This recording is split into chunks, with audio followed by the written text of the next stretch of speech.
Guten Morgen beieinander.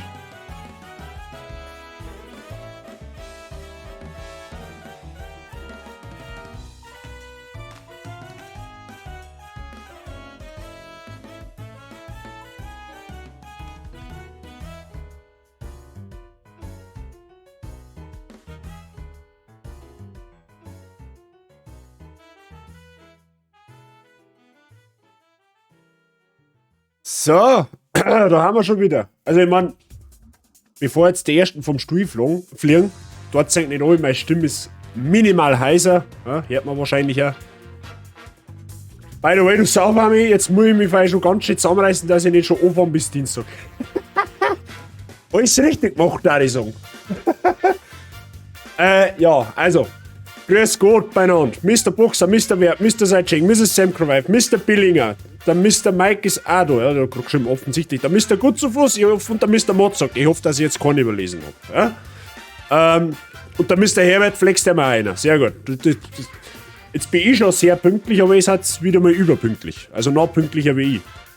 Aber gut, meist ist schön.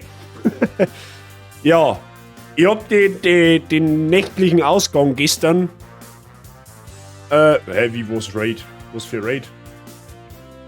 Ich hab den gestrigen Ausgang relativ unbeschadet überstanden.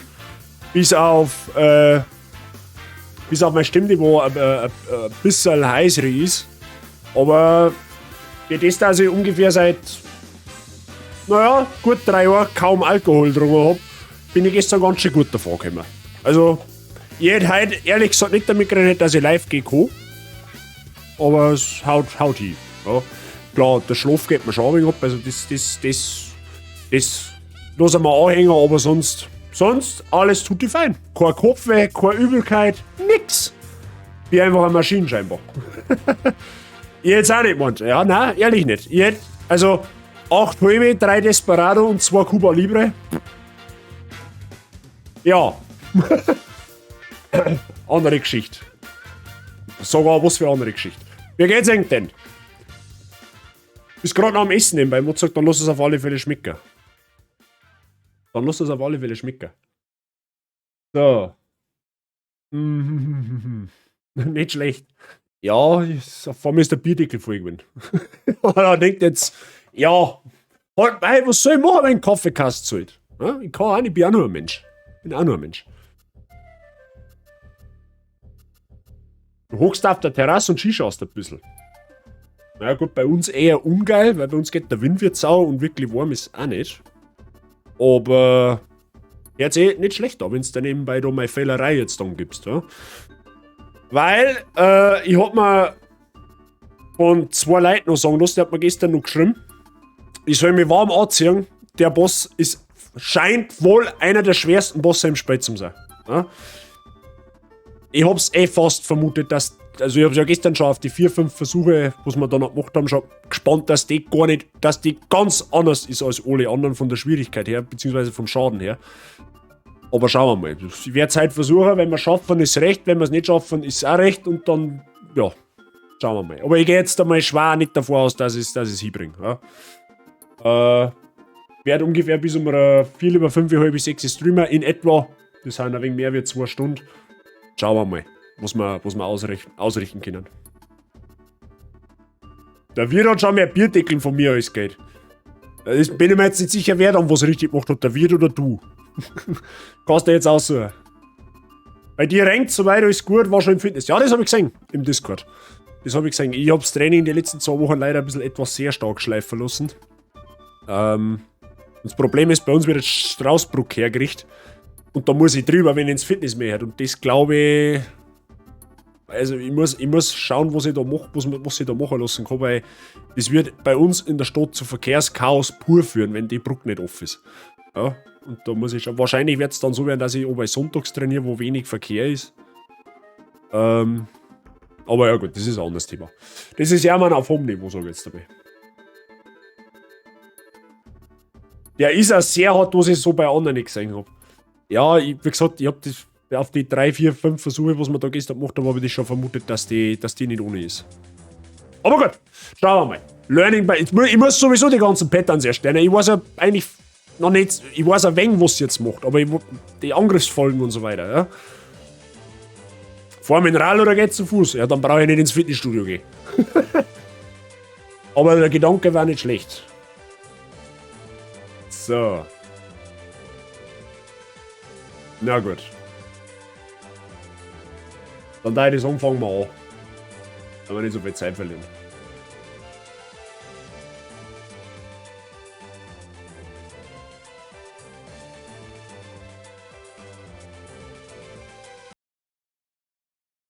Oh Gott, das wird so schlimm heute. Heute meine ich gehe mit dem blauen Arsch vom Stream aus, aber nicht vom Sitzen. Ja, da wird sich Malinia drum kümmern. Oder ich weiß jetzt nicht hundertprozentig, wie es heißt. Malinia oder Melinia. Aber das werden wir jetzt da nicht gleich sagen, weil da muss ich den Streamtitel nochmal umschreiben. Aber wobei das mir eh wurscht ist. Warst mit dem Rad zum Fitness, sparst das Aufwärmen und kannst gleich pumpen gehen. Naja, das Problem ist, nach der Cardio sollst du kein Krafttraining mehr machen. Das ist ja der Wermutstropfen an der ganzen Geschichte. Aber gut. So, haben wir nochmal.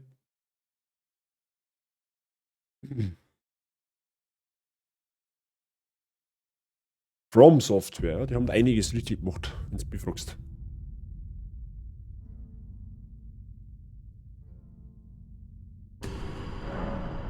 Ja, ist schon recht. Ich weiß schon, dass ich Spiel nicht ordnungsgemäß geschlossen habe. Deswegen wird auch nichts passieren mit meinem Spielstand. Gut. Schauen wir mal, was das wird da heute. Also für alle, die gestern nicht dabei waren, dann haben wir eine kurze Zusammenfassung. Wir haben uns gestern das komplette optionale Gebiet angeschaut. Das, was wir im Endeffekt da mal vor ein paar Wochen entdeckt haben, zufällig.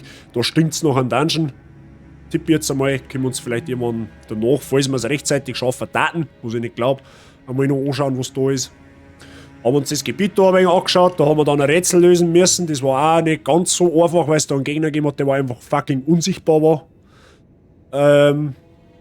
Genau, dann haben wir im Endeffekt da raufgekommen. Da haben es auch einige Gegner ziemlich in sich gehabt. War aber an und für sich ein cooles Gebiet. Genau, und jetzt stehen wir da und dort die besagte Melenia, wie auch immer. Keine Ahnung, wie sie sich schimpft. Und ja, die haben wir gestern 4-5 Mal noch probiert. Haben wir festgestellt, die kann was. Und jetzt schauen wir mal, ob wir das irgendwie in unsere Richtung tragen können. Ist, by the way, scheinbar ein Mainboss, weil Cutscene. Und die Tunte da, die kommt auch im Trailer vor. Also das ist wie beim Radan, ja, quasi. Ich schätze mal, dass die zur Story gehört. Also wahrscheinlich ist das dann doch kein optionales Gebiet. Ich weiß es nicht. Was wir auch festgestellt haben, Blutung gegen die ist massivst effektiv. Problem ist nur, die, wenn mich erwischt, dann das wird's gleich sehen, was dann passiert. So, ich hab mir gedacht, du brauchst einmal eine Abwechslung zu Dark Souls. Hab heute mit Bloodborne angefangen. Nicht gerade die beste Wahl, wenn man eine Abwechslung zu Dark Souls haben möchte. Soll ich aber sagen, Bloodborne ist schwieriger wie Dark Souls. Ja? Also Bloodborne da ich jetzt auch nicht unbedingt jemanden empfehlen, der wo mit dem Genre noch nicht so warm ist. Ist nicht so schwer wie Sekiro meiner Meinung nach, aber es ist schon schwerer wie Dark Souls. Na gut. Malenia, was? Das ist sogar richtig geschrieben.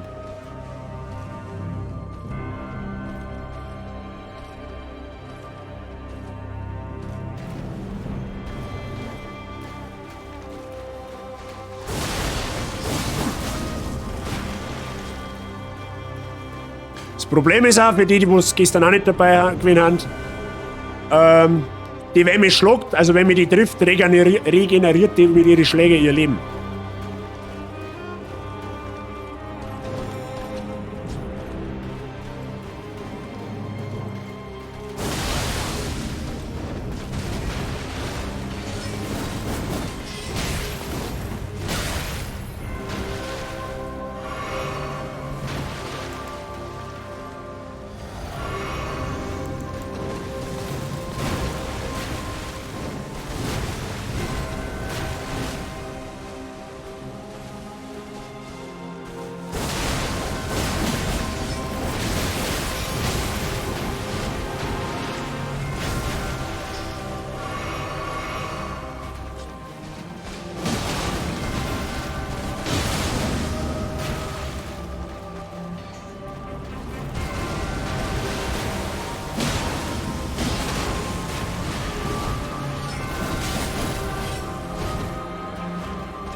Der Angriff ist einfach so pervers.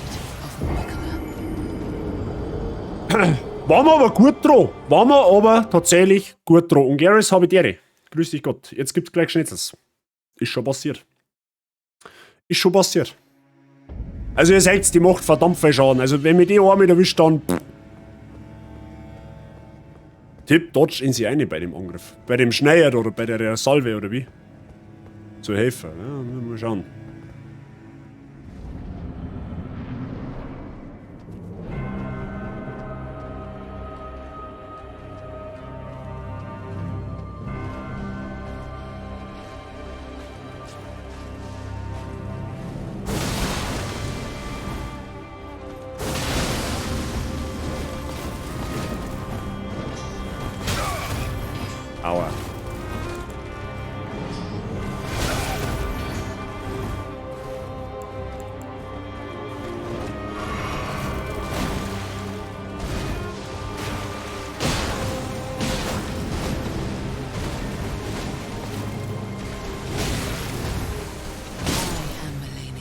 Okay.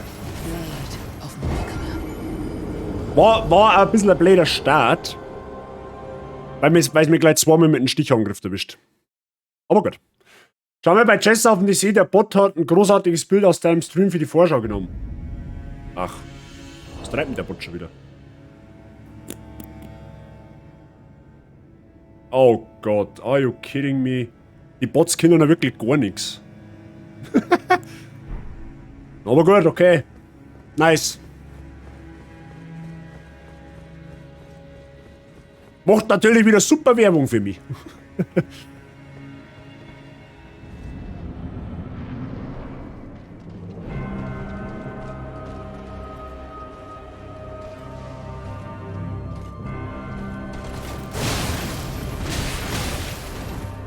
Wow.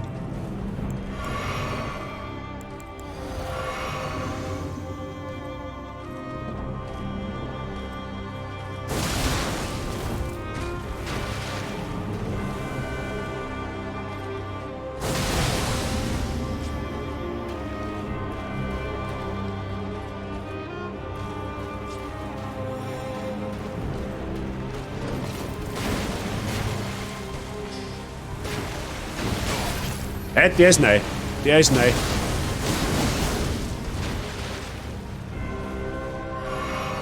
Der Angriff war jetzt neu. Den habe ich noch nicht kennt.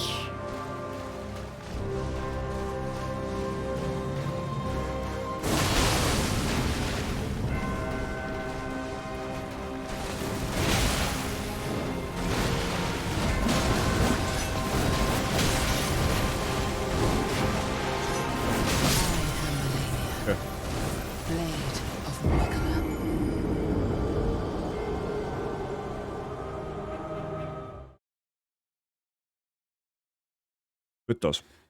Ding auf laut. Ich bin mir noch nicht ganz so hundertprozentig sicher, was die beste Strategie gegen die ist, weil der Blutungsangriff, also der magische Schnetzelangriff, oder? Der triggert zwar ganz gut, aber ich brauche mehr Zeit, dem auszuführen. Das heißt, wenn die dazwischen nicht gestaggert wird und dann zum Angriff übergeht, dann... schlecht.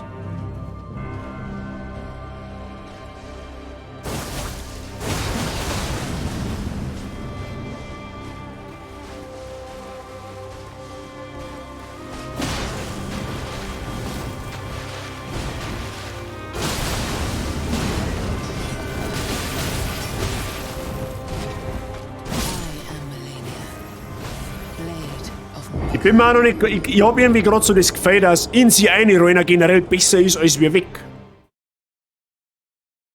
Weil Wegreiner mit dem Säbel, was die hat. Das Schwert von der ist ja ungefähr so lang wie unsere Autobahn. Gut, ich brauche mir jetzt, was Schwertlänge angeht, auch nicht beschweren, aber... Okay. Die wird nicht einfach. Das habe ich schon gespannt. Das wird nicht ohne.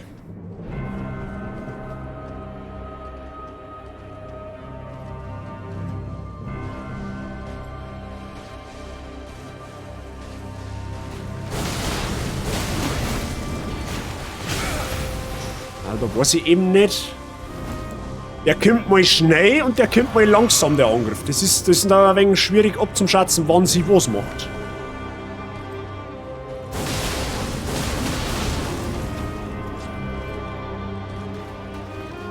Oh, scheiße. Ja, bleib ich anstehen. Ich schwör's dir bei Gott.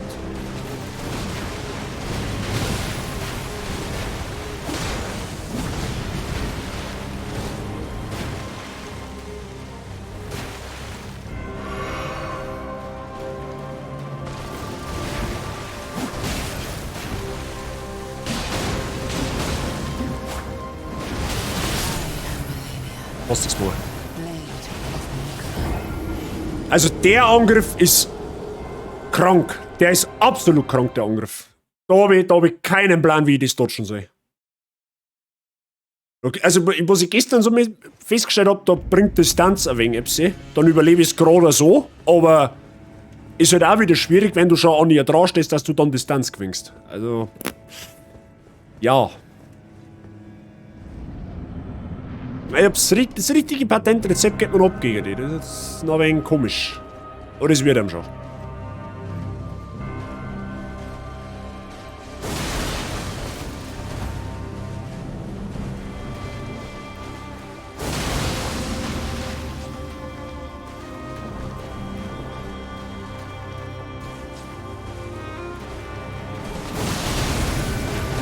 Ja, genau, das ist das. Das ist das Gefährliche.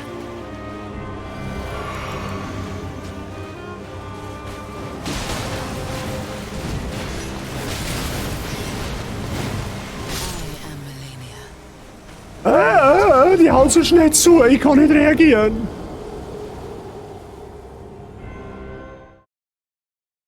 Haben wir aber schon bessere Phasen gehabt, muss ich sagen.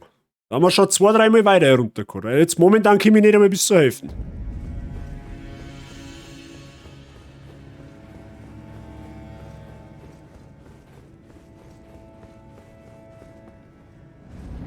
Ich möchte jetzt, wenn möglich, ohne Mimik schaffen. Bei Traumaweten, wenn ich jetzt Mimik rufe, dann ist die so schnell hin, dass es nicht schauen kann.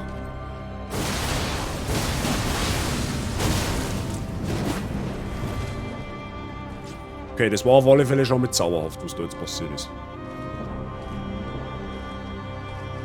Ja, Herbert, das war einmal der Grundplan. Einfach einmal schauen, was so möglich ist. Vor allem, was das ist auch das, die geht jetzt ungefähr 20 Minuten da hin und her im Kreis spazieren. Ja, genau. Und dann, wenn ich gerade versuche, irgendwas zu machen. Ja. Die geht da gefühlt 10 Minuten an der Eisdiele vorbei.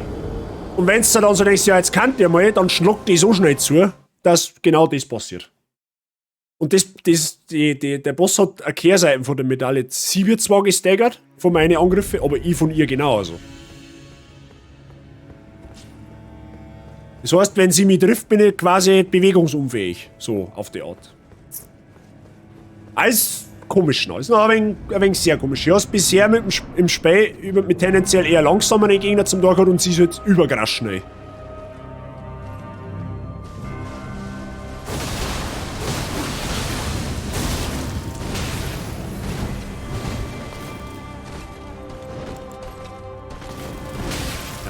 Wegrennen bringt bei dir ja nichts. Das merke ich schon. Ja, I'm dead. Okay. Ich muss mir das angewöhnen, das Wegrennen nicht zu machen. Ich muss in sie rein oder an ihr vorbei. Irgendwie. Weil Wegrennen ist... Der war auch neu. Ja gut, den Griffangriff hat es gestern schon 2-3 Mal versucht, aber da habe ich dodgen können. Das Problem ist halt aber auch, unter anderem natürlich, nicht nur ihre Schnelligkeit, sondern auch ihr immenser Schaden. Ihr seht es, der haut 3 mit zu und ich bin weg. Was die für einen Schaden macht, das ist absolut krank.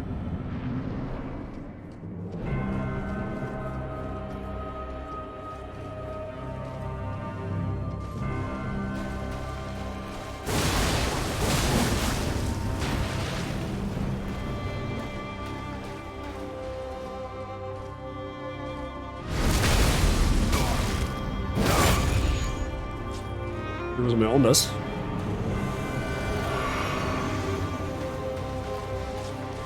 Ja, das war jetzt Shayblade, was ich jetzt da habe.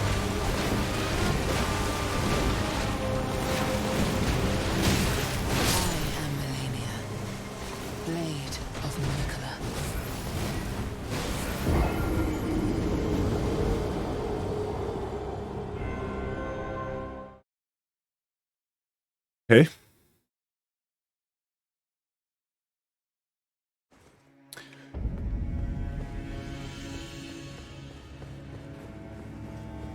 Ich glaube, ich verstehe die Leute, die gesagt haben, dass der Boss schwer ist.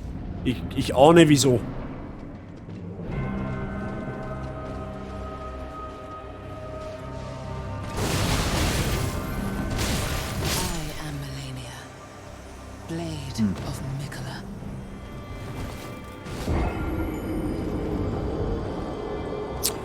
Ja, ich muss. Na, weil das ist ein Mainboss. Ich möchte Mimik erst dann verwenden, wenn ich wirklich verzweifelt bin. Wenn ich wirklich sage, es geht nicht anders, dann rufe ich Mimik. Ich möchte jetzt erst mal schauen, ob ich es schaffen kann, ohne ohne einen Aschegeist zum rufen. Weil Mimik macht das Spiel schon deutlich einfacher. Ich möchte es jetzt noch ein wenig so probieren und wenn ich wirklich merke, ich sage absolut kein Land nicht gegen die, dann rufe ich Mimik.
Oh na!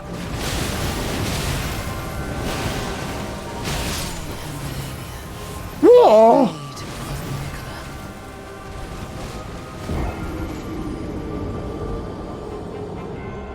Aber das, ich glaub mit Doppelschwerter, also jetzt vom Gefühl her, mit Doppelschwerterkämpfer bringt man tatsächlich sogar ein bisschen mehr Money. Weil ich mir jetzt ein bisschen mehr Zeit gewinne durch die Schläge, die was ich machen kann. Beziehungsweise, ich gewinne mehr Zeit vom Zuhauen von mir, rechtzeitig zum Reagieren, wenn sie dann zugeschlagt. So meine ich. War das verständlich? Ich glaube schon. Was ist Mimik? Das ist links, da ist ja so ein Symbol, also ein Türsymbol, schaut aus wie ein Türsymbol. Das ist den Aschegeist, mein Unterstützergeist, den was ich rufen kann. Der nimmt quasi mein Ebenbild an und ja, der kämpft dann mit mir praktisch. Und Mimik ist jetzt so ziemlich, was ich bisher gesehen habe, der stärkste Aschegeist, den du rufen kannst. Das möchte ich aber nicht einfach schon bei jedem Mainboss einfach machen, sondern nur, wenn es wirklich nicht mehr anders geht. Wenn ich mal einfach nicht mehr zu helfen weiß. Und sie ist offensichtlich ein Mainboss. Also so stark wie die ist.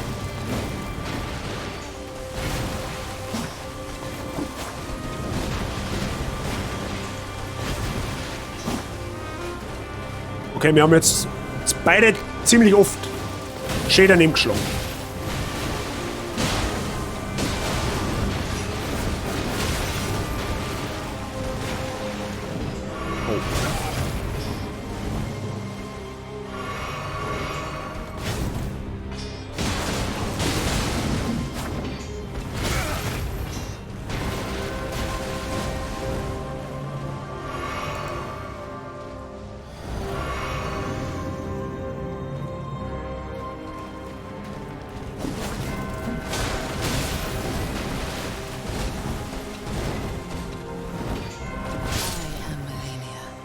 Okay, komischer Kamerawinkel.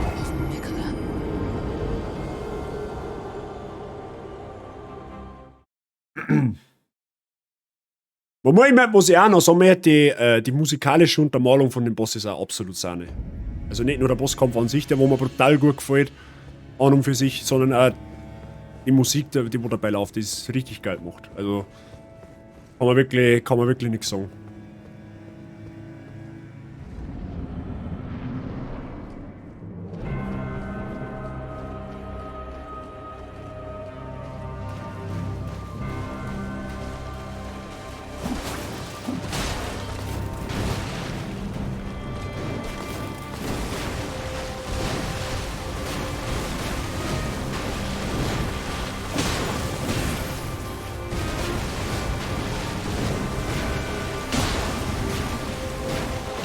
Oh, fuck.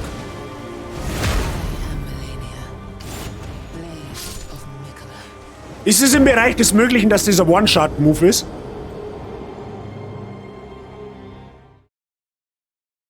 Also der Wurf, da wo es mich so aufwirft und mit dem Schwert dann der Stich, ist es im Bereich des Möglichen, dass der One-Shottet. Egal wie viel Lebensleisten ich hab.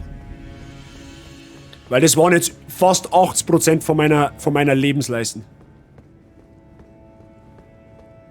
Vorher waren es knapp, sag ich mal so, ein wenig über 50, das war mir eigentlich klar, weil allein ihr Stichangriff ja schon so viel anzieht. Aber das war jetzt fast 80% von meiner Lebensleiste, die einfach diese in Luft aufgelöst hat.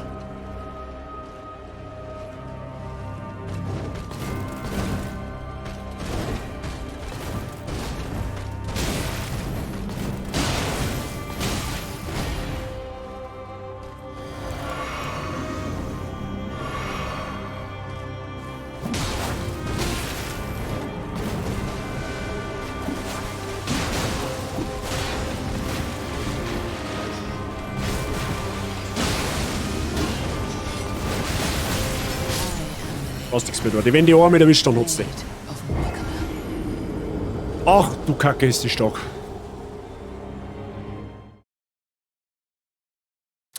Die ist ziemlich stark.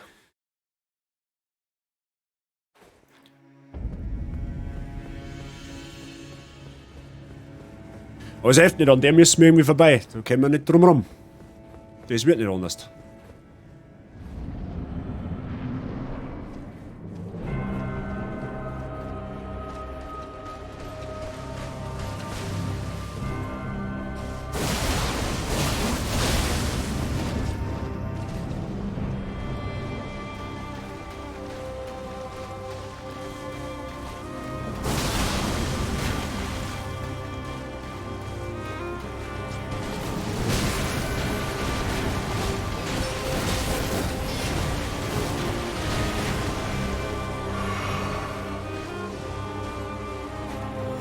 Ah, genau das wollte ich vermeiden.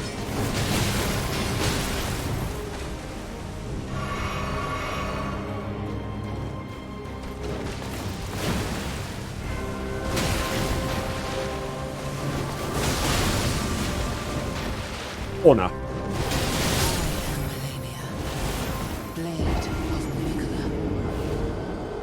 Den Angriff, wenn du nicht sofort spannst, was die macht, da bist du so verloren. Das ist unfassbar. Also, so gerade eben, was ich wirklich nicht so wirklich, wie ich da am Gescheitern dagegen gehe. Das ist jetzt genau so ein wenig die Übermannung von so einem Boss. Ja, das ist.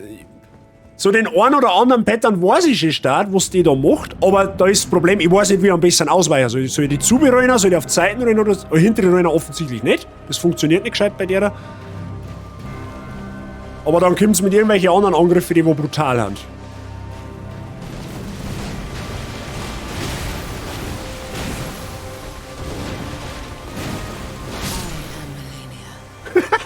Wo Patterns drin. Ach du Scheiße, From Software, was macht's hier?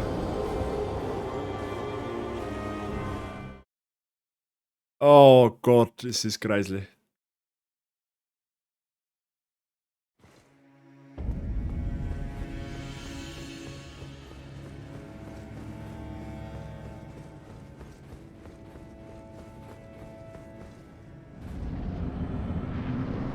Mich würde einmal dann interessieren, wenn wir später mit Mimik rufen, wie die zusammenrasiert wird.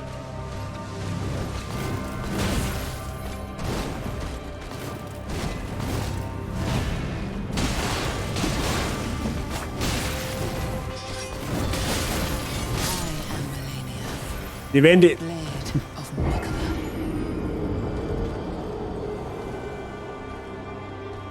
Hat eigentlich so ein Kampf schon länger dauert mit 10 Sekunden die letzten 5 Minuten? Ich glaube nicht. Oh, ist die heftig. Die ist heftig. Heilige Scheiße.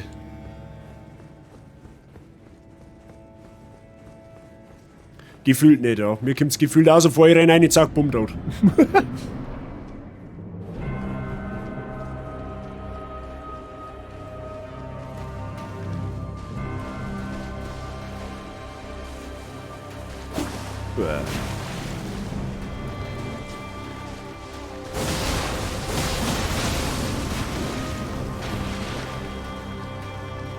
Der erste war der beste, ja genau. Das aber auch mit Abstand. Und dann ist ja, stark angefangen und dann stark nachlassen.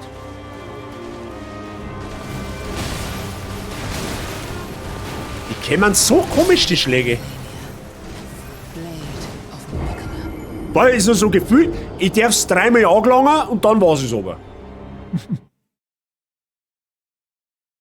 Oh je, oh je, oh je, oh je. Die wird Kopfzerbrechen bereiten. Also im Moment noch. Schauen wir mal. Vor allem das Gemeine ist ja noch dazu, die regeneriert einfach fucking live. Ja, das heißt, für jeden Schluck, den wo ich kassiere, ist einer weniger, den ich bei ihr gemacht habe. Oder ich kann auf die Lebensleisten nicht genau achten bei ihr, weil ich es nicht zeige, wie viel die regeneriert, aber so gefühlt, wenn sie ein Land, regeneriert sie 2 Schläge von mir. So gefühlt.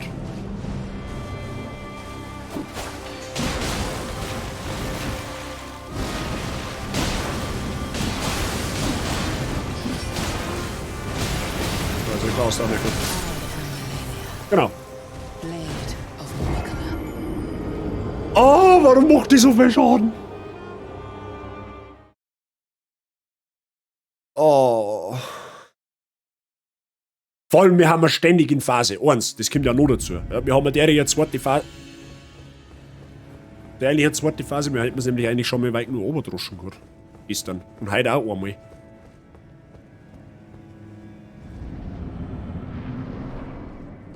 Genau, sie macht so viel und ich mache im Fall. Ja, wobei, es geht eigentlich und mein Damage Output an ihr ist nicht schlecht, aber ihre ist halt besser an mir. So.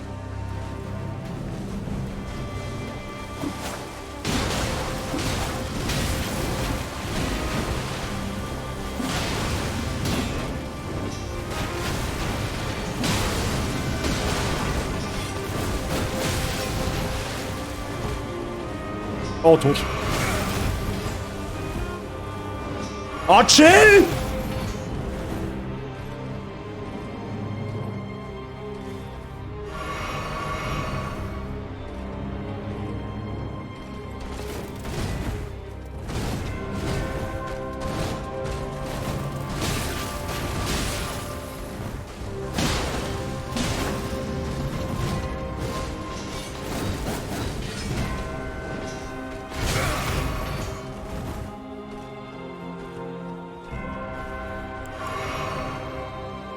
Ich habe halt einfach durch das jetzt, ich hab's jetzt ein paar Mal getroffen, aber ich hab gefühlt jetzt 3-mal hingehauen. An der Hand der Lebensleisten, die ich jetzt habe, weil sie mich so oft trifft.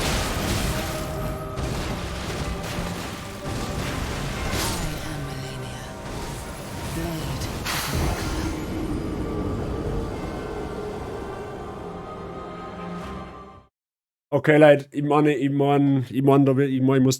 mit Mimik rufen, weil die ist zu hart. Die muss ich jetzt echt wirklich eingestehen, die ist zu hart. Für mich.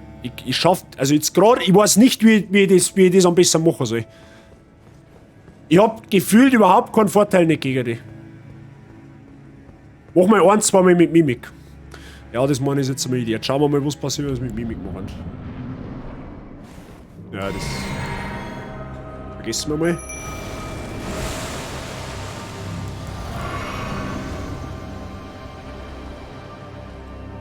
So, du gehst vor, ich geh noch.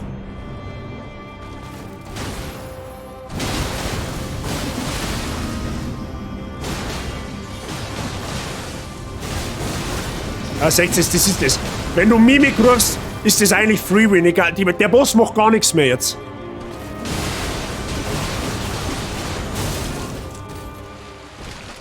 Das ist das, was ich meine mit der Mimik. Du bist absolut OP. Da kann kein Boss mehr irgendwas machen.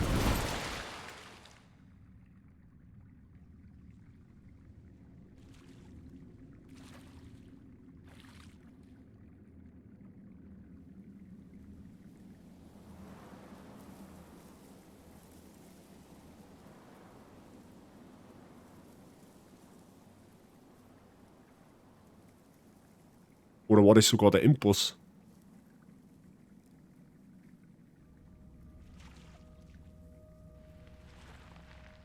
Wait. Was ist jetzt?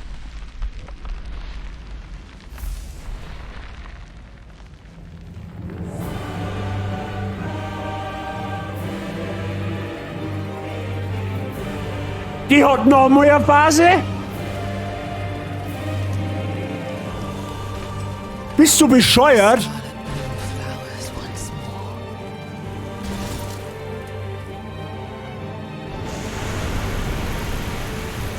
Ist nicht euer Ernst, oder? Die ist ja allein schon so krass.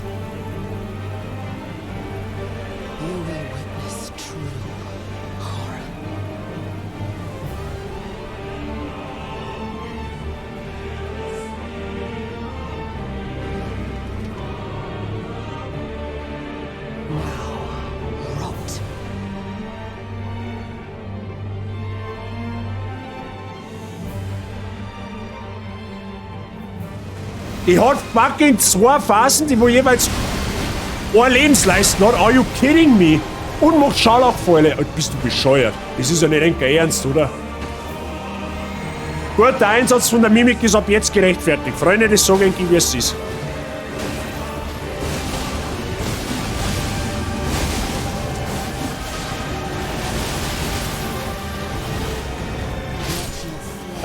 Der Einsatz der Mimik ist ab jetzt absolut gerechtfertigt. Verstecken muss er sich nicht mit dem Köpfer. Nein, das nicht, aber schön ausschauen tut es auch nicht.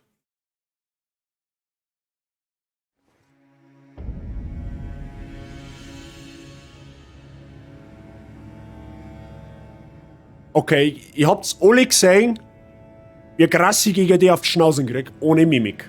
Ja? Habt ihr jetzt alle, denke ich mal, ausreichend gut mitbekommen. Ja, für alle, die es nicht mitgekriegt haben, schaut den Botter noch an. Und ich wollte das eigentlich ohne Mimik machen. Mein Bosse. Ja? Und dass der Boss an und für sich schon 2 Phasen hat, indem er einfach 2-mal spawnt, ist heftig. Das ist absolut heftig. Aufgrund der Schwierigkeit von dem Boss, den sie hat, anhand des Damages, den sie austeilt, anhand der Life-Drain, den sie hat, anhand der Geschwindigkeit, wie sie zuhaut, hast du ohnehin schon sehr wenig Möglichkeiten, sag jetzt mal so, ja?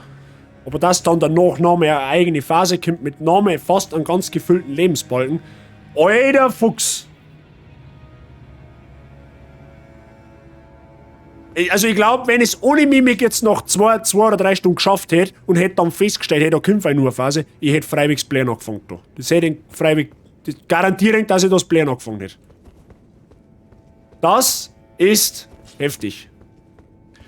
Also ich denke mal, es ist für eng für die Zuschauer jetzt kein Problem, dass er mir aufgrund der ungleichen Größen- und Stärkeverhältnisse da jetzt meine Mimik zur Hilfe nimmt, ja? Ich denke mal, das ist in Ordnung, weil die ist wirklich extrem.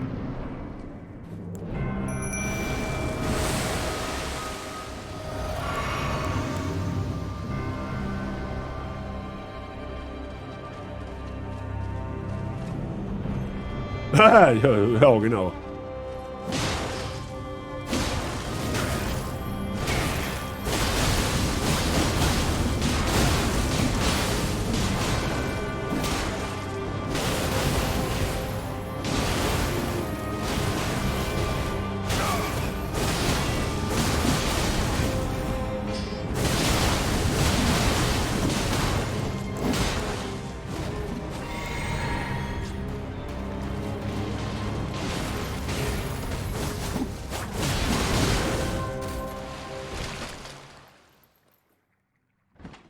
Okay.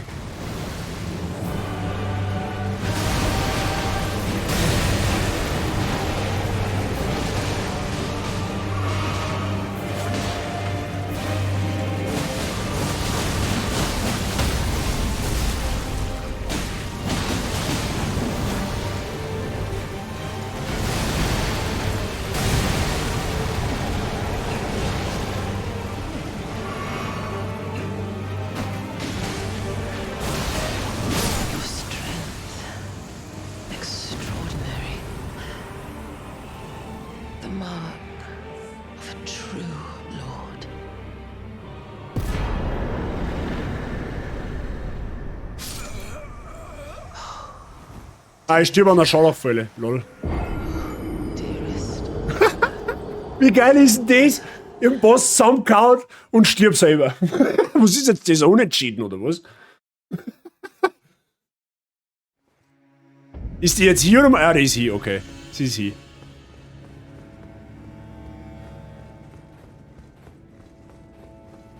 Oder ist sie hier? Ja, sie. Ja, lol. Klassischer Win-Win. Die hat fucking 480.000 Rubine gedroppt.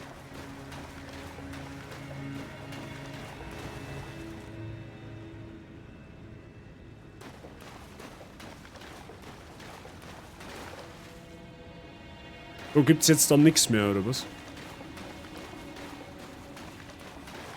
Blutbilder sind sein. Also ich sage mal so. Den Boss hätte ich ohne Mimik nicht geschafft.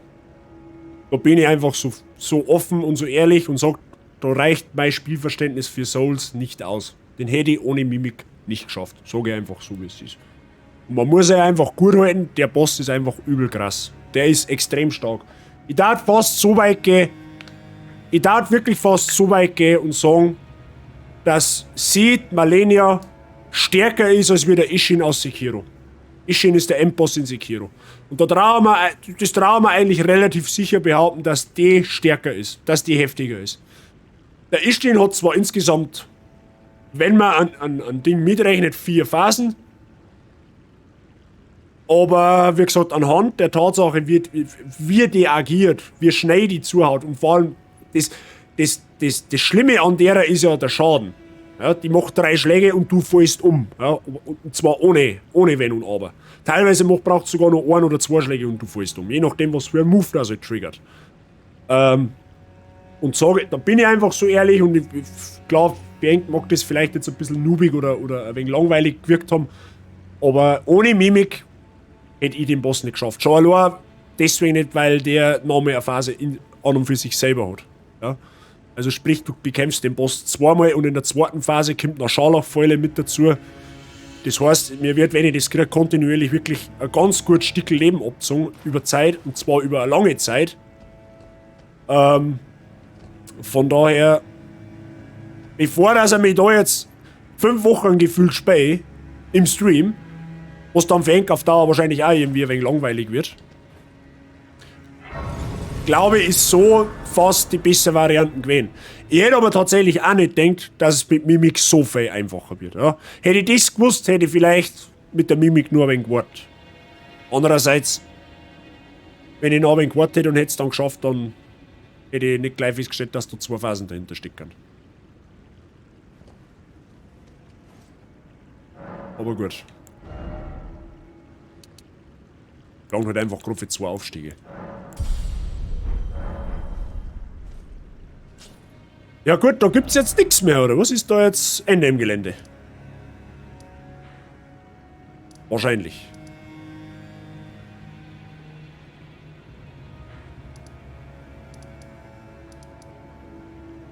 Milo, habe ich die abgeschnitten. Darf ich nicht? Entschuldige, ich hab die gar nicht begrüßt.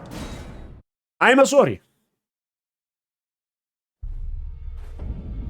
So, bei der da hinten kann man sich so jetzt bestimmt die Rüstung holen oder irgendwie sowas. Hey, gibt's eigentlich in dem Spiel Bosswaffen?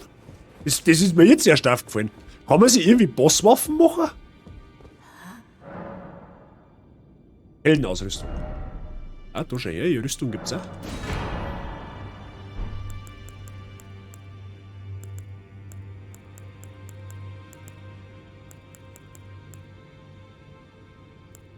Garderobe des Fürsten des Blutes. What the fuck? Malenias Flügelhelm, Malenias Rüstung, Malenias Stulpen, Malenias Beinschutz. Können wir uns jetzt in Malenia verwandeln, oder was?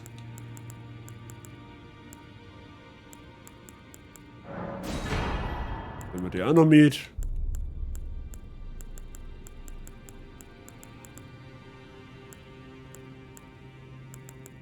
Gut, okay.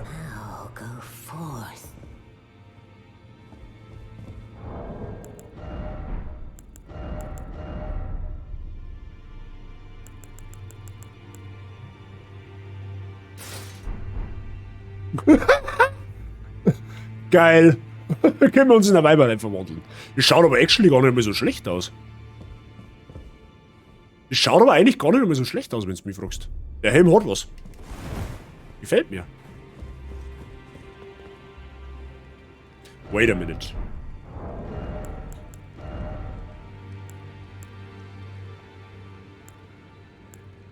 Wo ist denn jetzt der von der Malenia?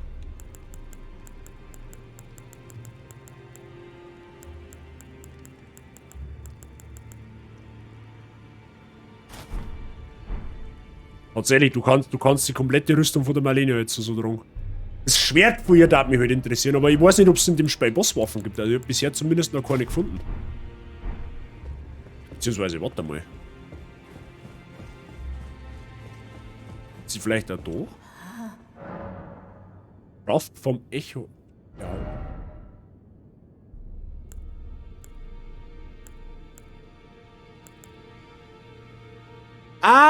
Die kann man da unten eintauschen für... Ah. Ach, da kann man sie dann entweder oder nehmen. Okay, Malenias Hand. Was ist das? Ist das eine Geschickwaffen oder was? Ist eine Geschickwaffen tatsächlich? Die macht auch Blutungsschaden, die Waffen. Hey, die heuern wir jetzt, glaube ich, sogar mal. Das darf mich jetzt interessieren.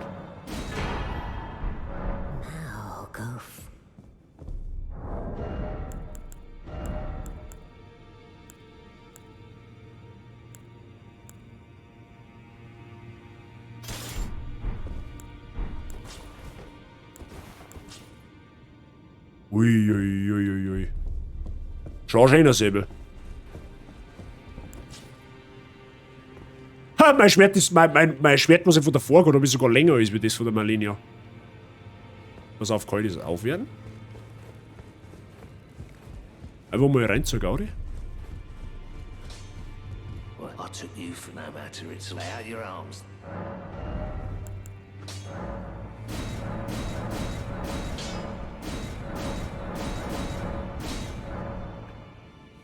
Jetzt ab. Alter, Fuchs mal.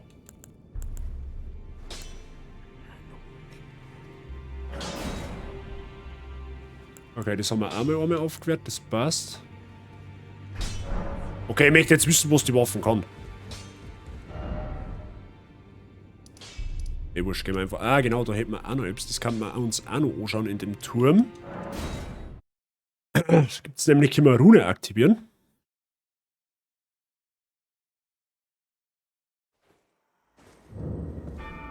So, was kann. Tanz der Kraniche.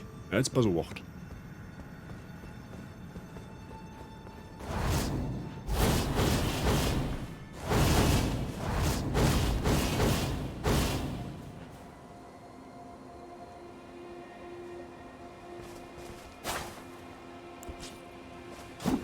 Oh, das kannst du sogar als Doppelschwert hernehmen.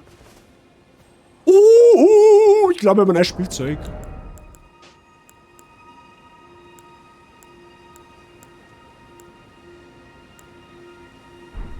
Oh, insane.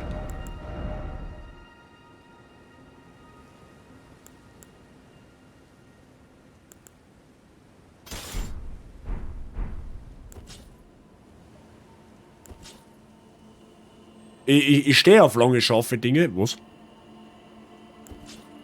Oh, ich glaube, da werden wir mal ein wenig. Da meine müssen wir ein wenig. Gut, das braucht nicht einmal allzu viel Magie, wenn du mich fragst. Klein Bazi ist glücklich, ja. Happy Bazi neues Jahr. Schönes Schwert. Schönes Schwert.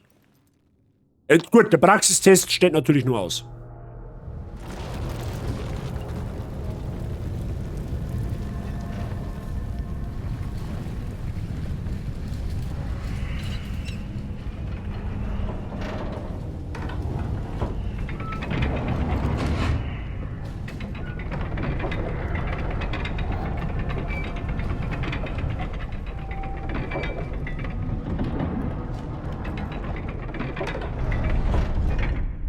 Ich verstehe nur Bahnhof.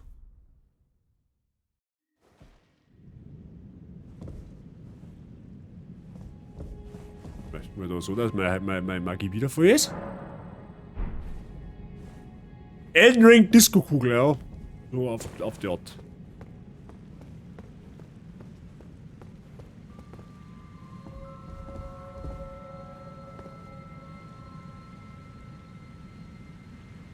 Die steht auf dem Kopf.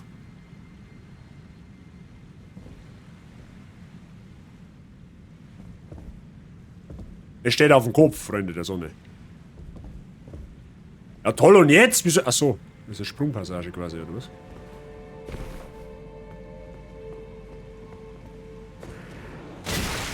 Du Arschloch, du!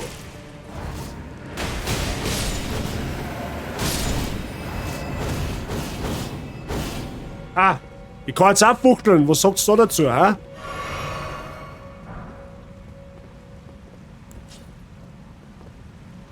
Boah, geil, wie heftig ist denn das gemacht?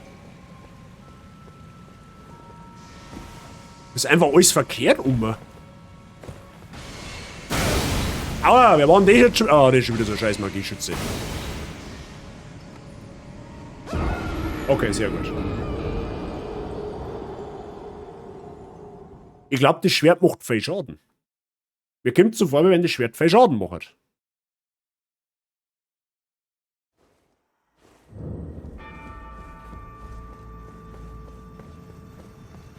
Okay.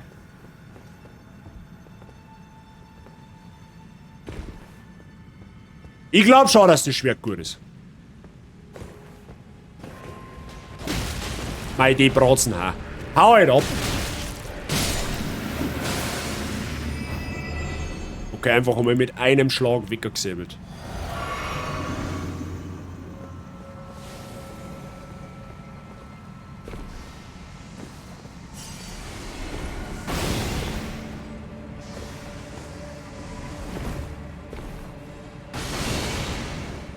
Dir werde ich helfen, schon, das garantiere ich.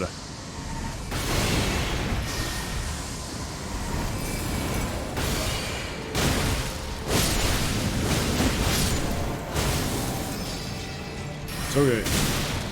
Da ist noch einer.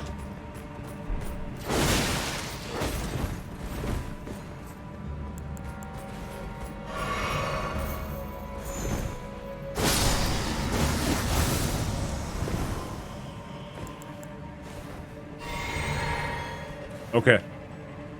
Haben wir jetzt alle Magie-Fuzis da beseitigt? Kann ich mich da jetzt bitte mal in Ruhe umschauen? Bitte, Dankeschön. Ah, da hinten die ganzen Bratzen. Ich mag das Malenia-Schwert wieder haben. Da ist der.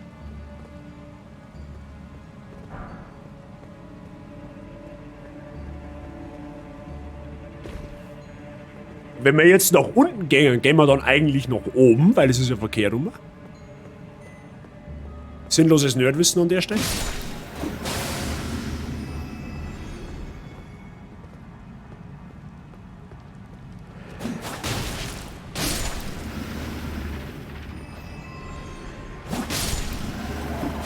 $1047 Damage. Alter, wie krank ist denn das Schwert, bitte? Jetzt weiß ich, warum die so viel Schaden gemacht hat. Da gibt er mal das. Die blutige Strömewaffen, also sprich, da wo die Blutungsmagie da machen kann, macht 175 plus 194 Damage und zusätzlich nochmal 79 Feuerschaden. Das auf plus 9, ja? Halten wir mal fest.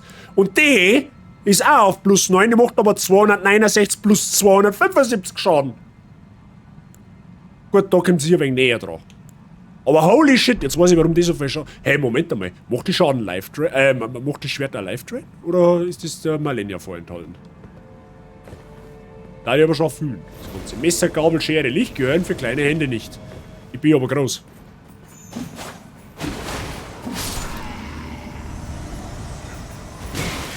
Wo kommst denn du jetzt her?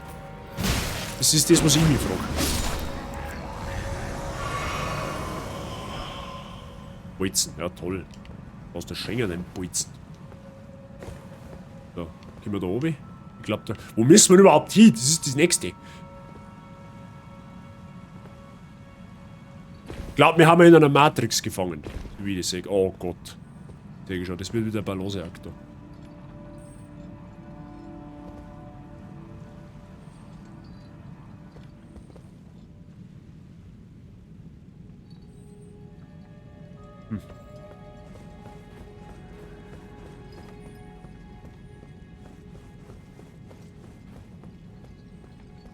Ja, die Ingame-Hände nicht, das stimmt.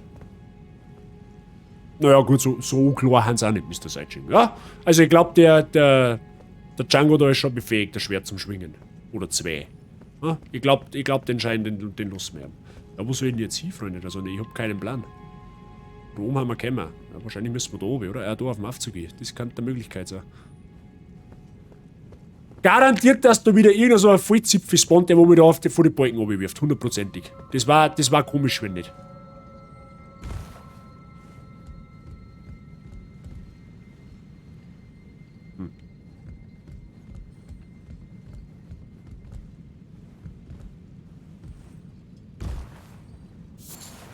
Schimmer Steinglühwurm, okay. Ja, schön.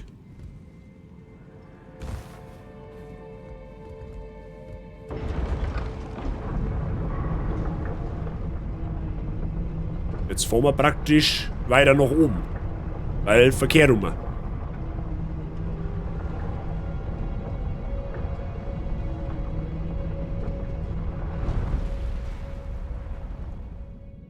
Ah.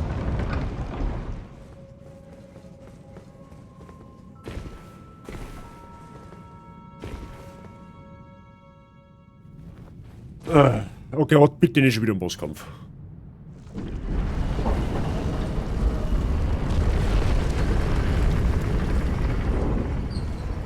Mr. Herbert, haben Sie anwesend zufälligerweise? Oder Mr. Milo, haben Sie anwesend? Ah, das ist der Turm, okay.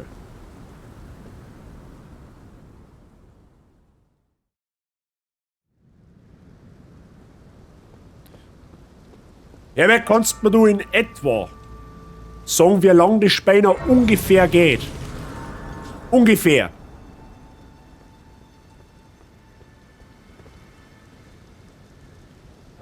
Weil du hast ja scheinbar... Sicher nur zwei... Was? Nur noch? Die Speiner... Ich hab nur noch 2-3 Stunden Content jetzt, oder was? Ist das der Ernst? Eher mehrere. Also 2 Stunden hat mir jetzt schocken. Was war schocken? Da hätte ich jetzt nicht damit gerechnet, dass nur noch, dass ich schon so extrem weit bin.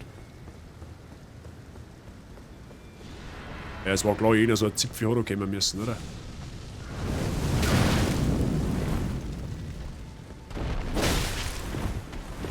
Aua, aua, aua.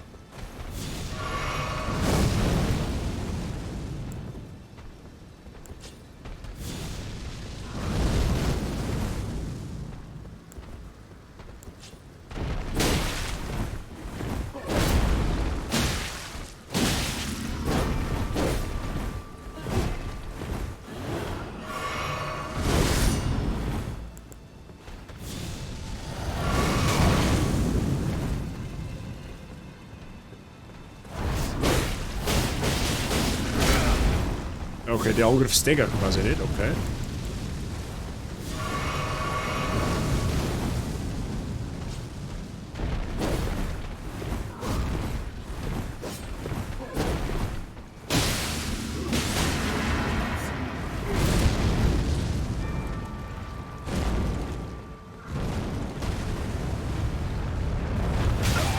Au!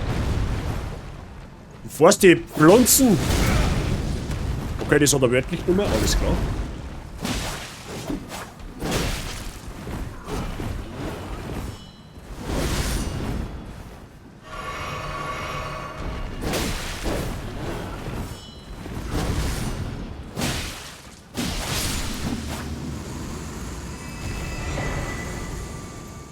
Kapuze das... Oh, so, der ist ja ganz Rüstungsset, oder was? Nice.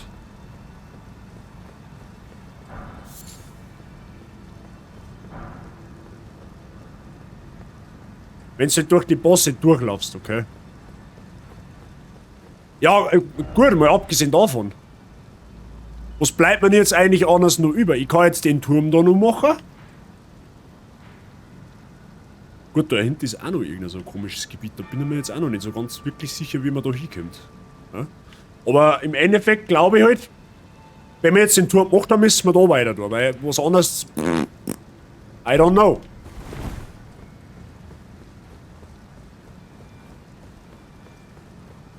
Jetzt ist die Frage, ob der immer wieder spawnt oder ob der einmalig kommt.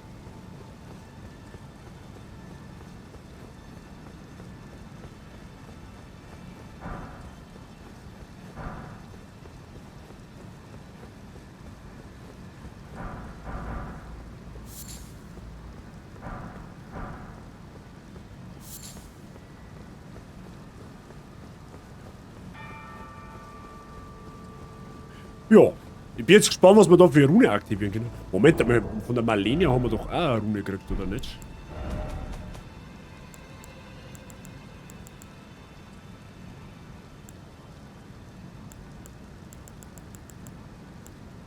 Radan, Rickards, Mox, Malenia, da. Malenias große Rune ohne jeglichen Segen. Ja, das ist schlecht. Die große Rune der Fragmentträgerin Malenia, frei von jeglichem Segen, sucht den isolierten heiligen Turm auf, jenseits der verlorenen großen Brücke. Ja, was ist was für isolierter heiliger Turm? Fix.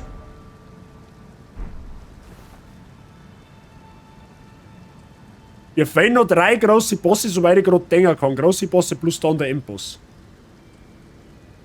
Okay. Ja, das heißt quasi, mein Zeitplan über Ostern Elden Ring fertig zum Grinden, der kann machbar sein, quasi, meinst.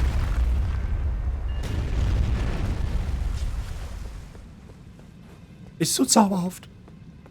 Sollte normal, okay.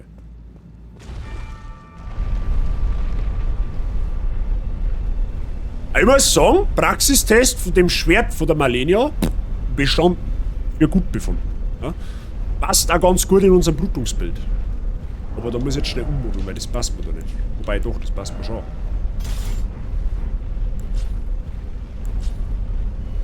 Weil ob ich zwischen den 2 Waffen wechseln kann.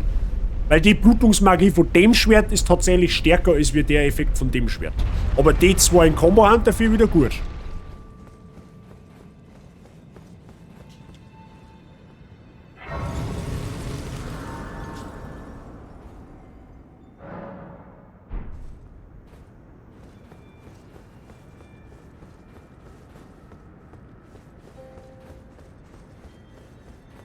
So, da wird wahrscheinlich jetzt ein Ries... Das auch, oder nicht? Okay.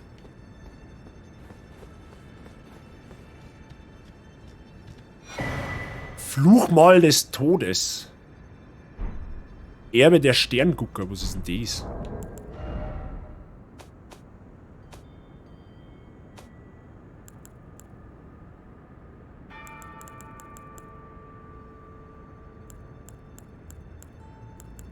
Das Fluchmal von Mondprinzessin Rannes abgelegtem Fleisch. Aha.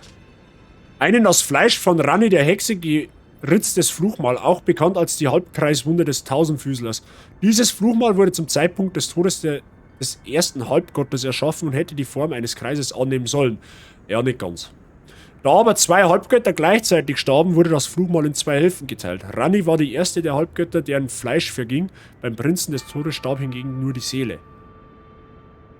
Ja, okay. Und was ist jetzt das andere Ding da mit den Sternengucker? Wie auch immer. Stammbaum ist ein Kreis.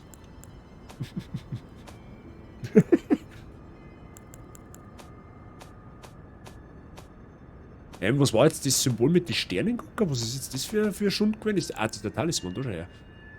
Ein Talisman mit der eingravierten Legende einer Königin erhöht die Weisheit. Ja, das ist für Magier. Okay, da brauche ich gar nicht weiterlesen. Ja gut, okay, nehmen wir mit.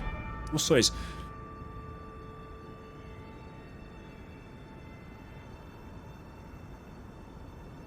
Ja gut, dann hätte ich jetzt pauschal kriminal gesagt, dass wir da weitermachen.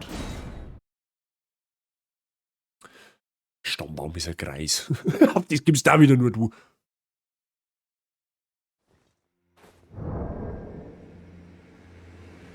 Spei, mach ja keinen Scheiß. Wenn du mir jetzt abstürzt, dann bin ich salzig. Sogar der wisst Ja gut.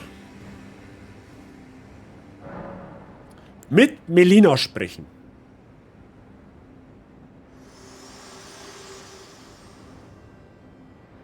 Are you ready to commit a cardinal sin? Das war eben das quasi beim letzten Stream, bevor ich in Pause gegangen bin. Da war mir eben nicht sicher, wenn ich jetzt da, ich bin bereit druck, ob dann Spei gar ist. Ja. Wie ich jetzt erfahren habe, ist Spei noch nicht gar. Ja. Also wir müssen da jetzt scheinbar, ich bin bereit drucken und dann geht's in der Handlung irgendwie weiter. Ich weiß es nicht. Very well. Let my hand rest upon you. For but a moment.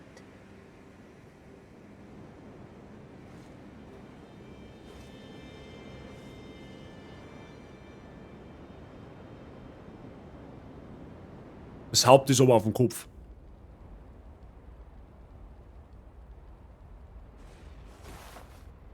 Jetzt sind wir hier, oder was? Super.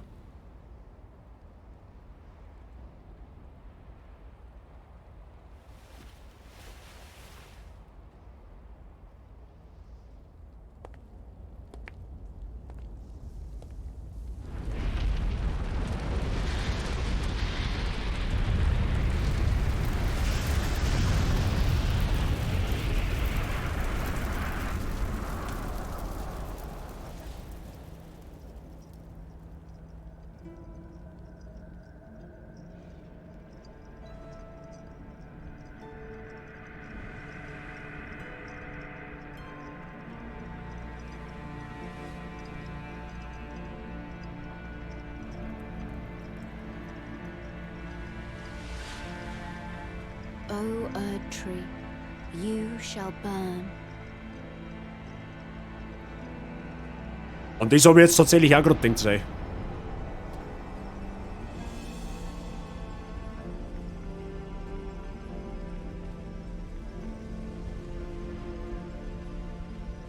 Burn for the sake of the new Lord.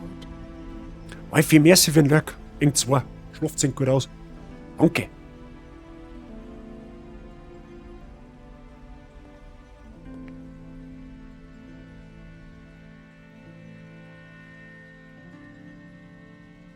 Thank you for guiding me here. Stirbt sie jetzt, oder was?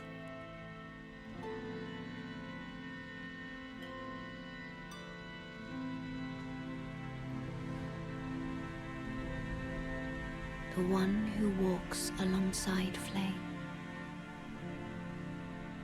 shall one day meet the road of destined death. Goodbye. Okay.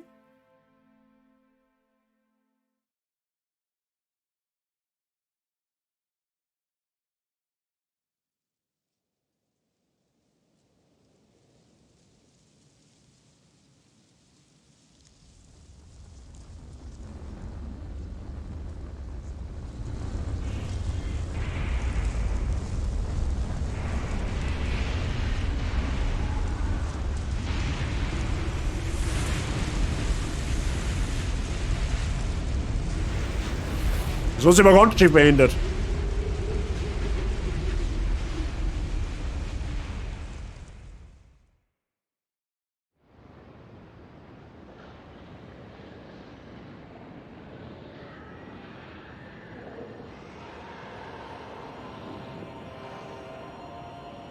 Wow.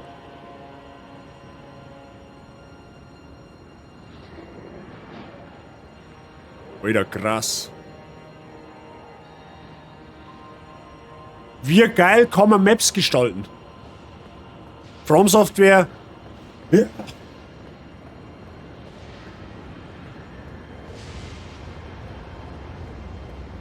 Leck mich am Arsch.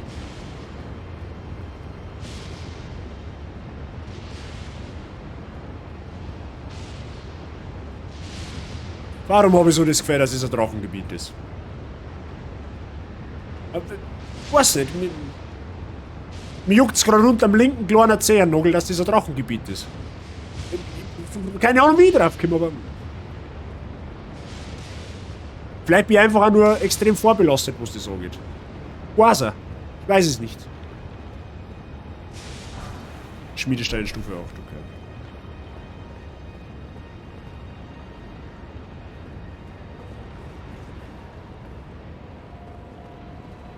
Jetzt auch oben. Okay.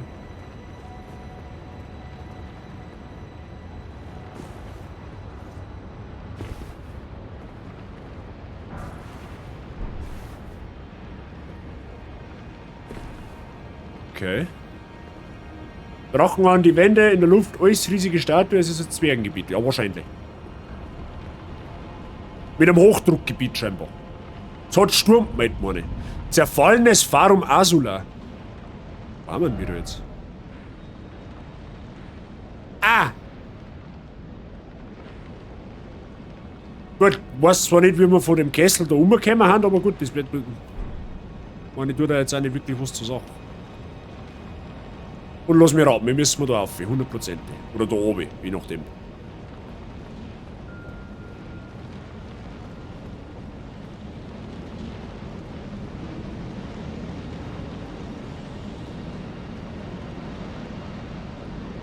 Wir werden einen Haufen Gegner.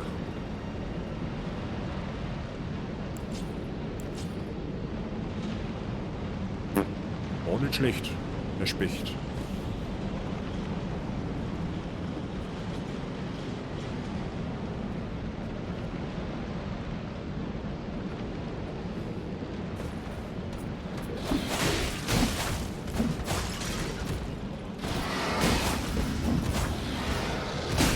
Aua.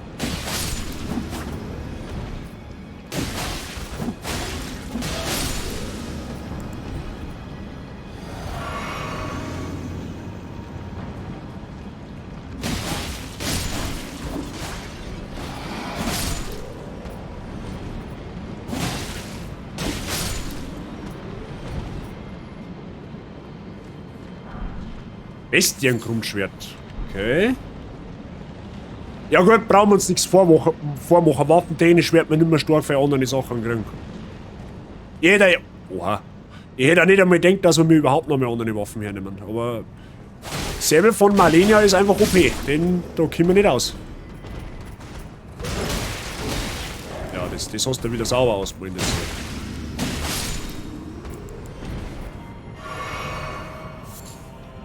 Refugiumstein, okay.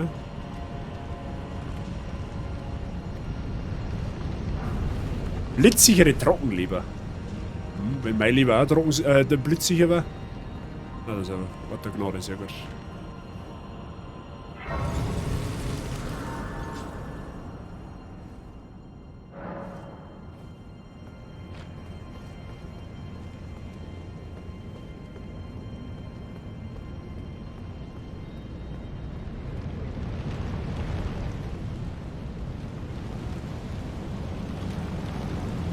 Meinst du, ob man in den Tornado einspringen kann, dass uns da aufhaut? Rhetorische Frage, abgesehen davon. Oh, da kann ich meinen Aschegeist rufen, warum auch immer. Kann da ein Boss-Areal sein, ich bin mir jetzt nicht sicher, aber... Es war so klar. Es war halt auch so klar, dass da ein Boss kommt.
First Pride, Bitch!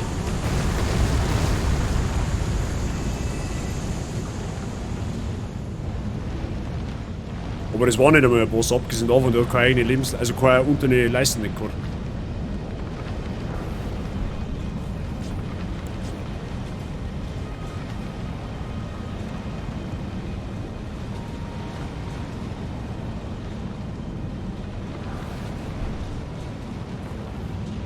Mit Feitzwiebeln und blutig. Und blutig, Mr. Seitching, hast du vergessen. Ja, also, ich weiß nicht, er hat zwar geil ausgeschaut, aber schwer war er jetzt nicht, ehrlich gesagt. Ist halt nicht immer gut, wenn man einfach nur groß ist, ja?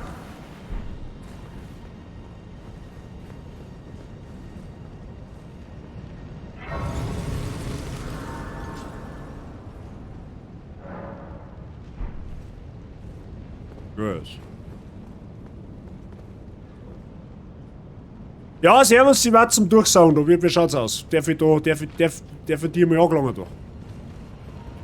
Nicht?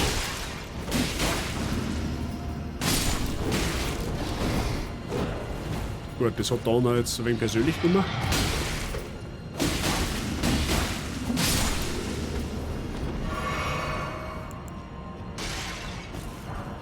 Schmiedestein, okay.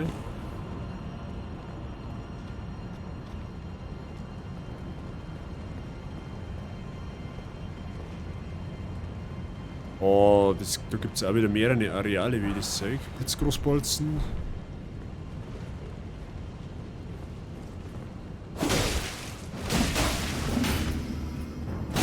Erst du dein Blocken auf.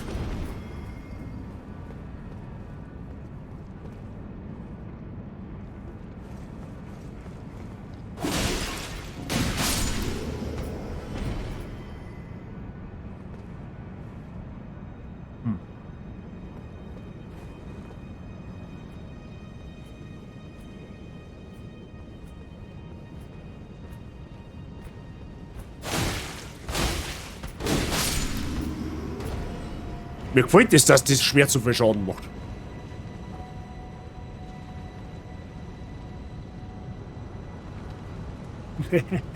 Schöner Vergleich sei, schöner Vergleich. Wobei ich jetzt von den Souls-Spielgegner keinen als Haberer bezeichnen darf. Für meine Fälle. Oh Gott, das ist schon wieder so verzweigt. Das mag ich schon wieder nicht. Das ist schon wieder so. Ist das? Wisst ihr, so. Das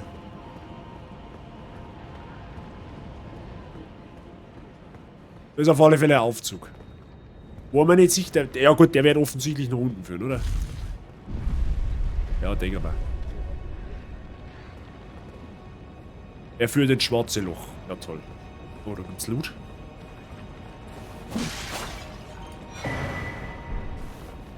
Rune. So einer Loot da hinten. Nicht. Okay.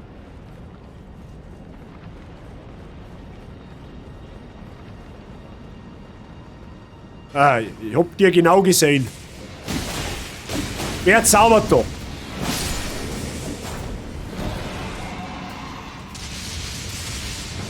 Wer zaubert denn da? Was für Arschloch ist denn das? Du hörst sofort dein Zaubern auf.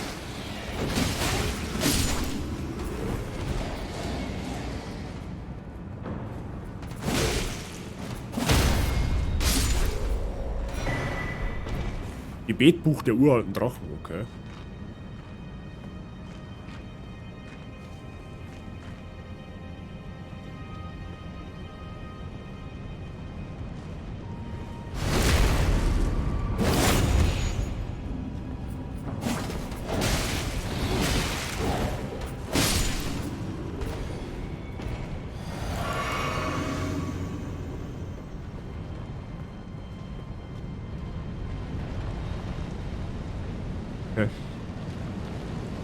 Den nehmen wir jetzt einmal mit.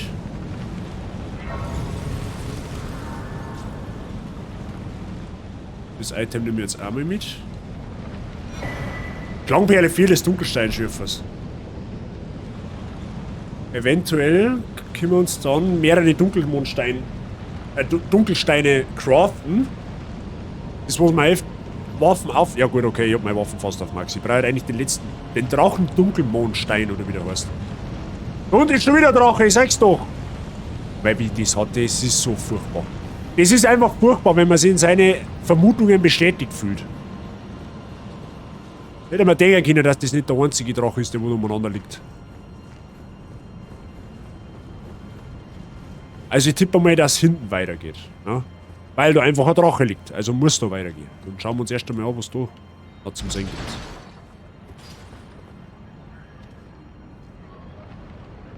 Ich höre irgendwas.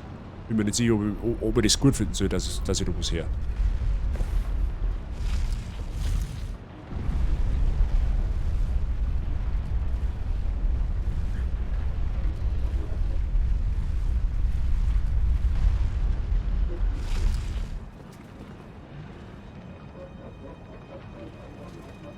Jetzt seht ihr's.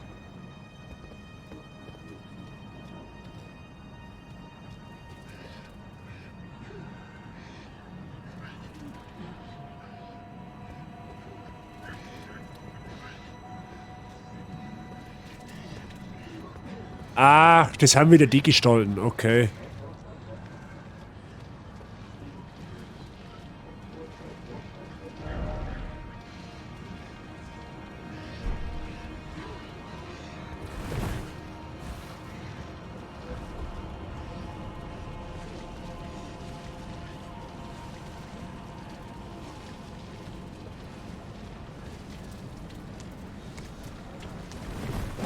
Hab dir genau gesehen, dass du dahinter stehst.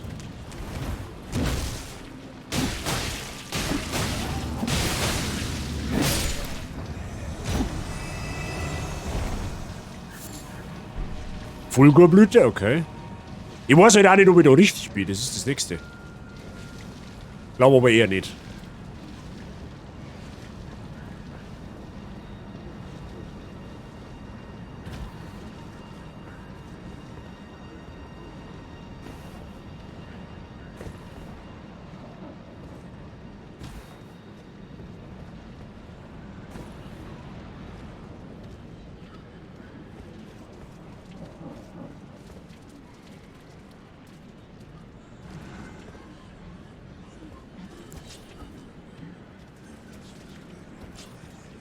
Die beten die irgendwas an. Und garantiert das, was die anbeten, ist nichts Gutes.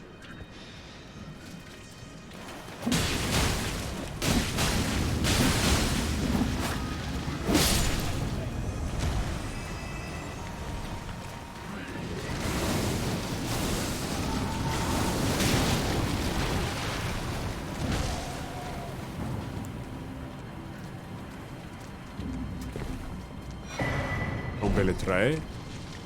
Gräbertal-Lilien-Stuff. Ich glaube, ich jetzt einfach das Zeitmesser, das ist wurscht. Schmiedestein, ja gut, der ist jetzt unrelevant. Verjüngende Boli, okay.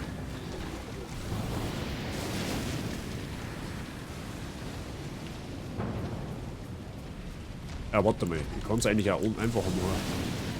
Weil, die lassen mir jetzt natürlich nicht zurückporten, das ist aber sowieso klar.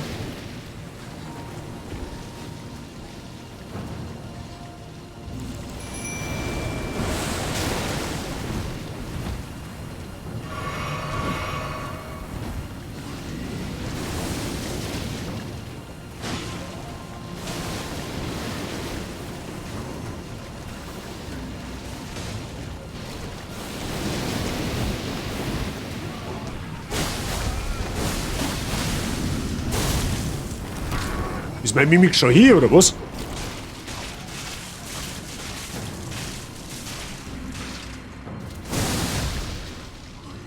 Ja, der war nicht schlecht.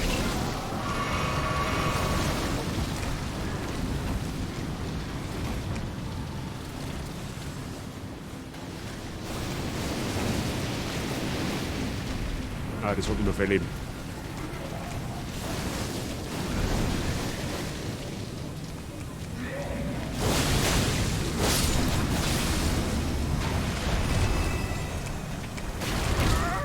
Oh nein! Mann, ich gelang jetzt gerade als Hiebe, oder? Ja, okay. Ja gut, macht auch nichts. Wobei ich sowieso fertig bin.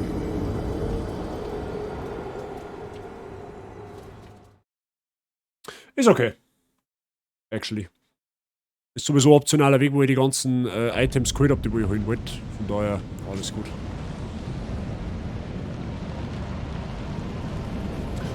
Der Mr. Optio ist der konsequente Benutzer meines RIP-Commands. Der meine, der ist zwar sowieso schon um 50 Tode falsch, aber okay. Also ich glaube, die dreistelligen haben wir schon geknackt, wenn du mich fragst.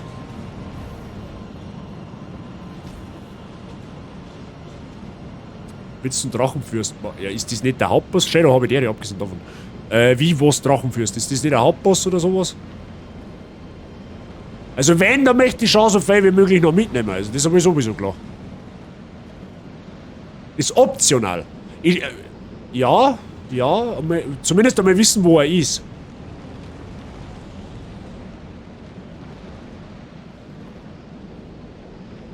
Sag's mir dann Bescheid, alles klar.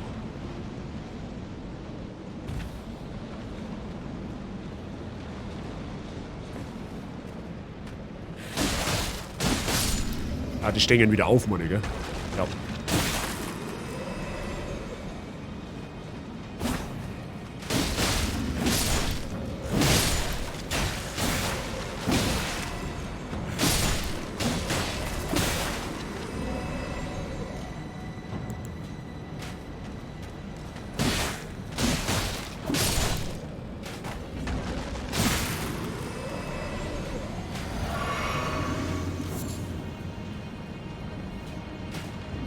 Wer schießt da mit Pfeile? Ich möchte sofort wissen. Ah, der da oben. Da ist der.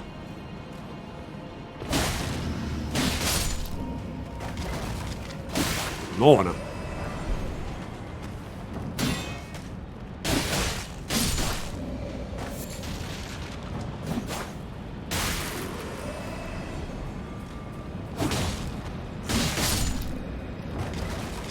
Marlena ist schon tot, ja.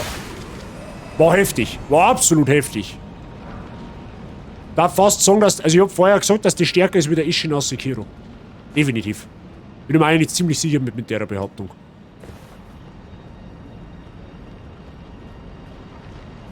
Ja, das riskiere ich jetzt nicht, da ich rumspringe.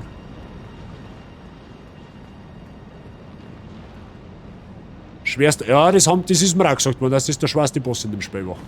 Oder ist. Zu Recht. Zu Recht, muss man sagen. Die war wirklich extrem stark.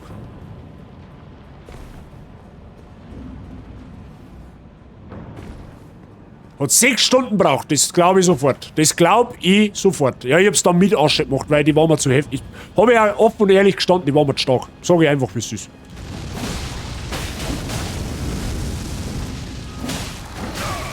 Oha, der macht ein wenig mehr Schaden. Was für ein Arschloch schießt denn da schon wieder? Du da oben, wenn ich da hinkomme, ich sag das.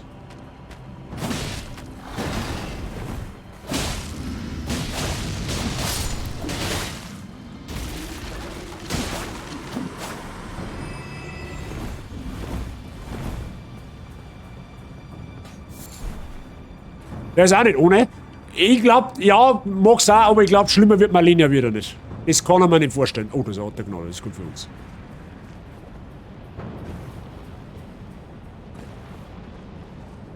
Vor allem, ich war so dermaßen overflashed, wie ich dann gesehen hab, dass, wie ich es quasi das erste Mal besiegt hab, dass dann nochmal eine Phase von der kommt. Da war ich dann raus. Da haben wir dann gesagt, okay, und jetzt nicht mit Mimik her, weil das wird mir zu viel werden. Das, so, wie gesagt, da bin ich so ehrlich, da lasse ich mich ja gerne als Noob oder Keck bezeichnen, das ist mir scheißegal, aber da habe ich dann Mimik hergenommen, weil das war mir dann wurscht.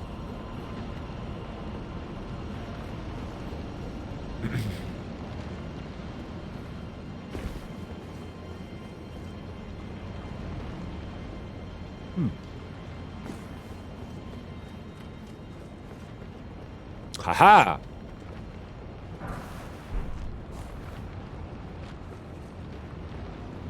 Der ist gemein. Der ist richtig gemein. Weil vor... Oha. Oha. Moment.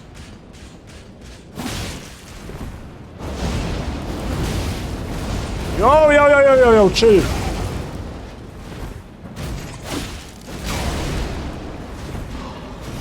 Gut, dass da Ort der Gnade ist. Okay, der hat mir jetzt ein wenig überrumpelt. Auf den war ich jetzt überhaupt nicht eingestellt. Der Live-Leech war richtig gemein, weil du hast gefühlt 10 Schläge gemacht, sie trifft dich zweimal und dann hast du eigentlich nur Schaden mit 2 Schlägen gemacht, so auf die Art. Also das war schon, die ist schon brutal. Also das muss man wirklich sagen.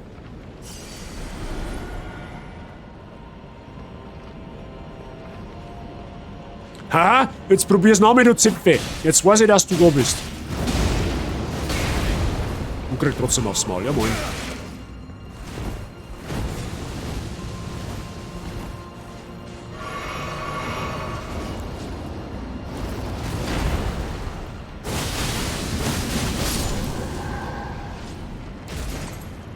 Was davon?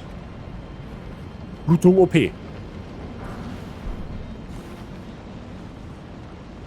Oh, da laufen ein paar mehr sehnige Gestalten umeinander, okay.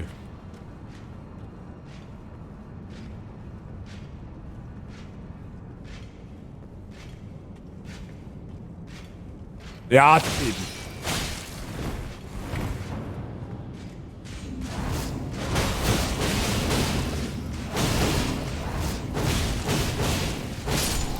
Ha, ja, hau dir ja so weg. Was kannst du eigentlich? Fällt mir die Fähigkeit. Fällt mir außerordentlich. Hier aber dann auch ansteppen.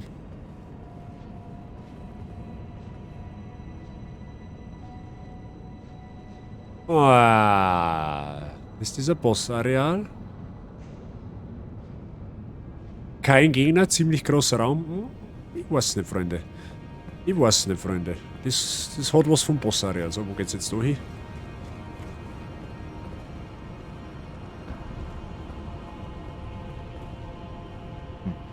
Okay.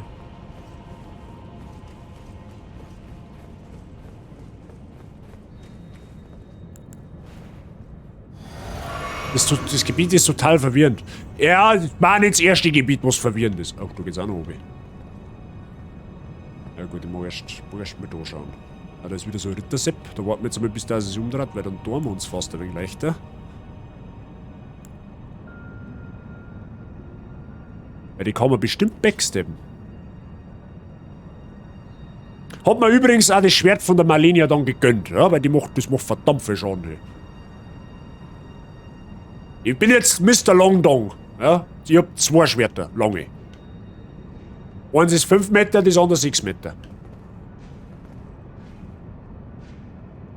Da dreht der Kasperlkopf auch wieder mal um, oder? Da ist er brav.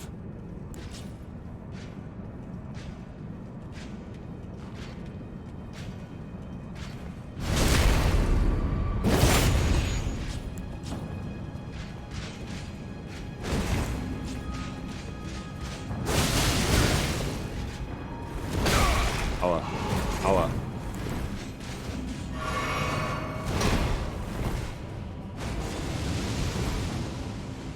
Jetzt regieren.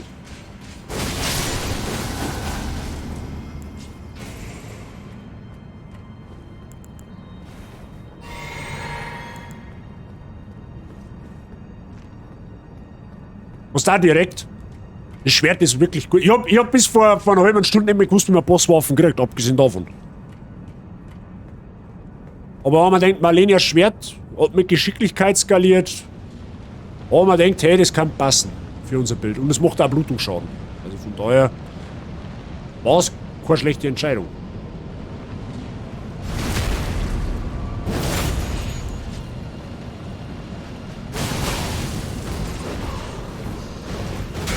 Ah, das sticht zwar mit so. Ja, gut. Okay, scheiß Säule.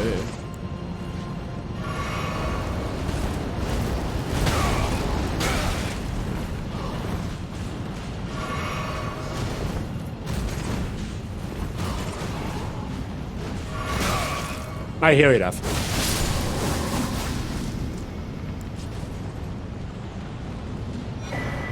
Steinschwertschlüssel, ja gut, okay.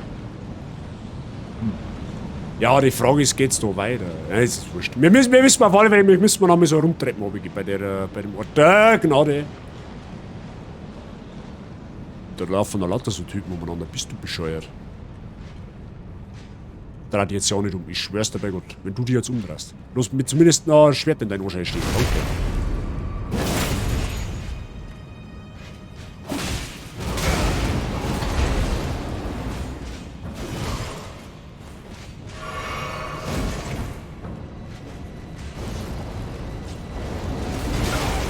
Wie, das hat mich erwischt. What do you mean?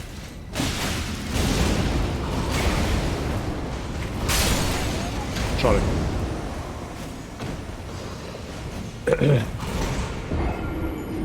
Gut, ich gehe mal davon aus, dass die Gegner immer wieder spawnen.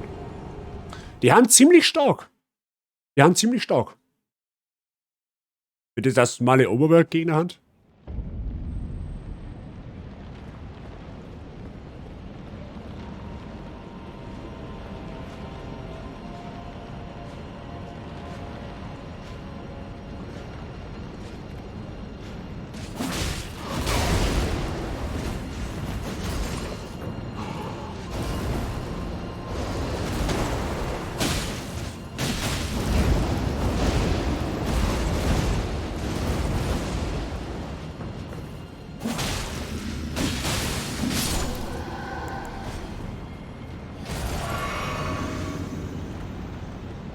Was brauche ich bei dem Game nicht machen? Was meinst du jetzt?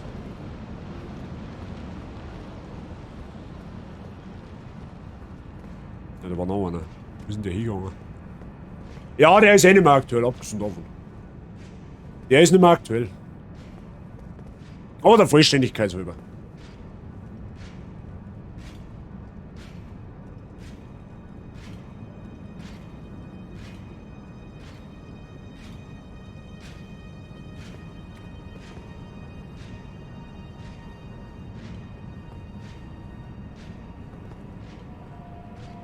Ja, dreht der jetzt auch wieder mal um, oder?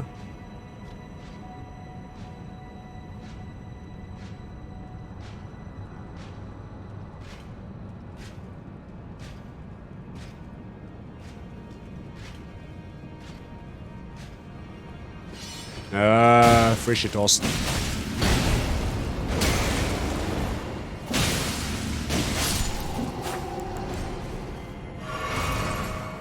Elegant außer manövriert aus der Situation. Okay, dann geht's erst noch mal da oben.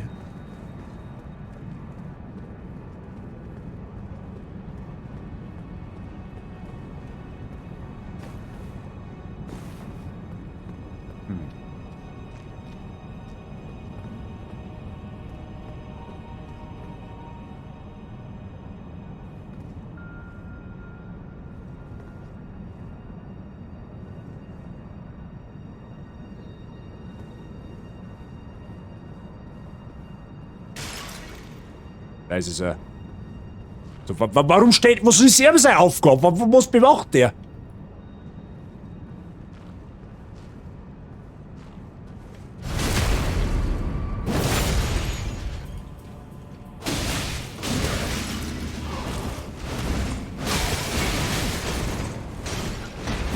Egal, was er bewacht, es scheint ihm wichtig zu sein.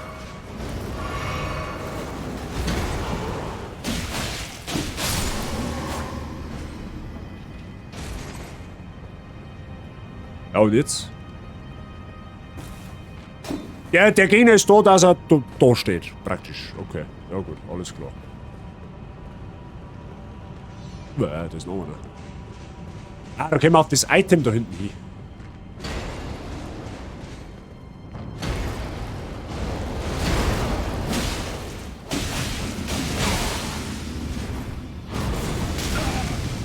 Ah, schöner Trick, wenn man mit Flammen spucken kann, gell?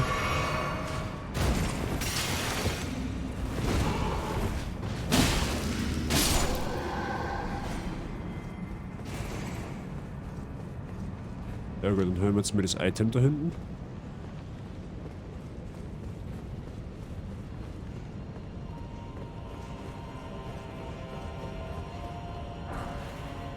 Ernsthaft?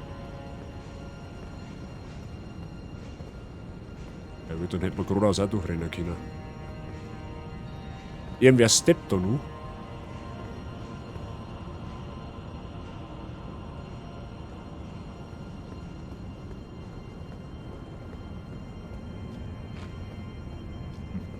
Okay.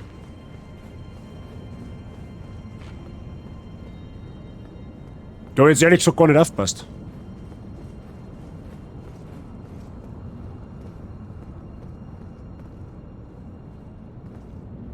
So, den Backstep nehmen wir natürlich wieder dann mit. Weil warum nicht?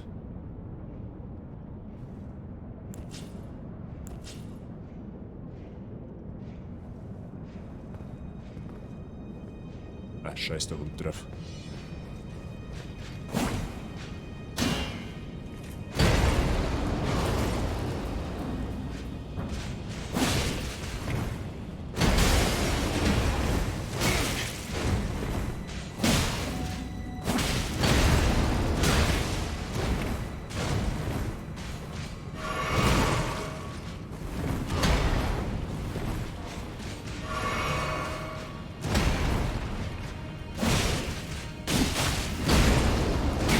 Boah, du nervst mit deinem scheiß Shell, Alter.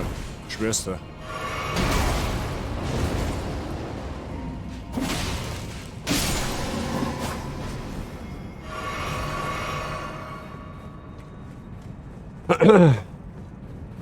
Aber die Gegner da sind tatsächlich ziemlich stark. Muss man echt sagen. Die halten verdammt viel aus und machen ziemlich viel Schaden.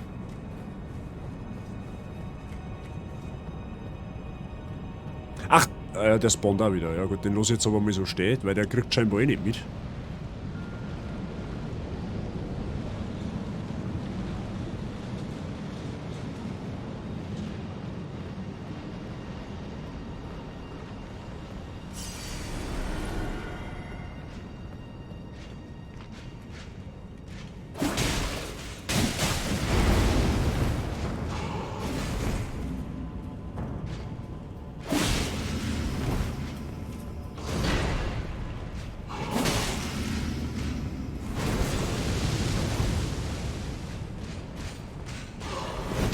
Oh, das war zu früh. Was war jetzt das?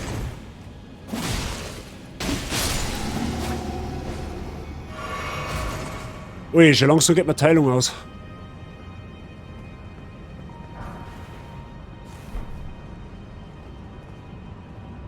Okay, wir müssen dann was... Hä? Moment einmal. Wo waren wir da vorher gerade unten? Hä? Wait a minute. Habe ich da unten etwas übersehen? Geht's da unten weiter? Oh, da hinten ist ein... Ah, da hinten ist eine Nebelwand. Wo muss ich denn da jetzt hin? Ich muss wahrscheinlich da oben, oder? Ich muss in den großen Raum, okay. An den Altar. Da wo der andere vorher gerade gestanden ist. Da wo ich gesagt habe, was seine Aufgabe ist.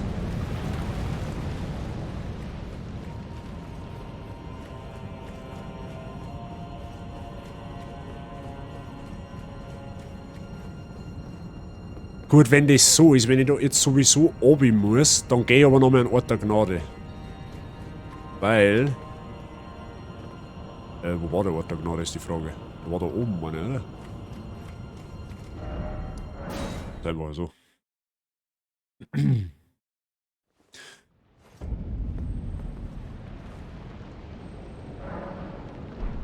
Okay.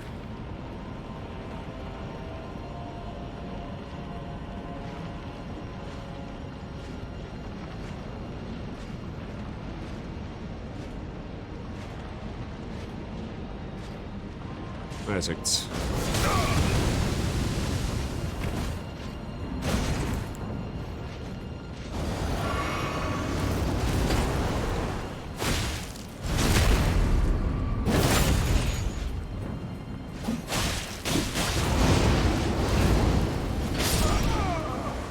Ah, der nervt. Das habe ich jetzt gerade eben in dem Moment, wo ich jetzt gestorben bin, habe ich mir einfach überlegt, ich renne da jetzt einfach durch.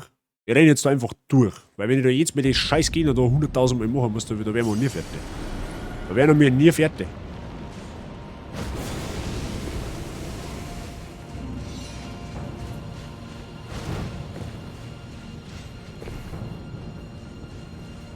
So, da werden alle Zauber. Sing. Okay, wenn ihr zu zweit habt, dann mache ich das auch.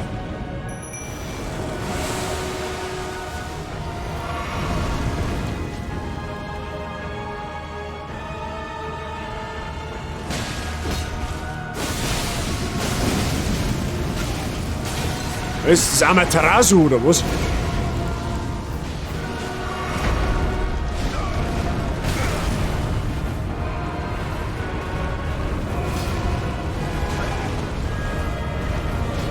Ja, erst du einmal wieder ab. Was ist denn mit dir?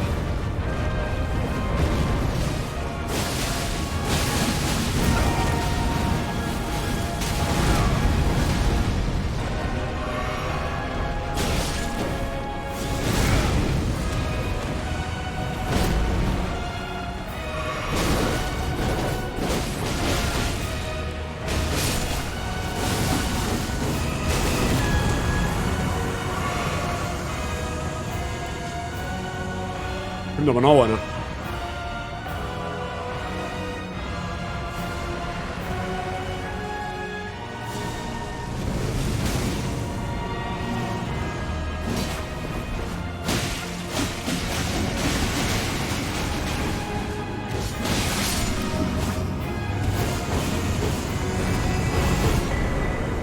Mimik rendiert sie. Kriegsasche Schwarz-Flammentornado. Okay, das waren 3 Bosse gewesen auf einen Haufen.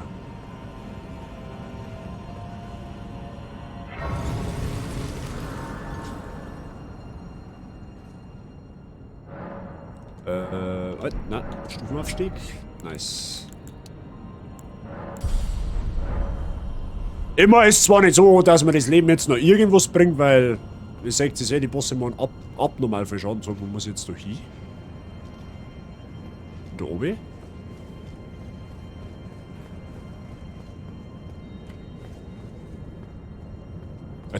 Was ist denn das für ein Müll? Da Ort der Gnade und 10 Meter weiter wieder. Ich meine, ja gut, okay. Lieber einer zu viel wie einer zu wenig.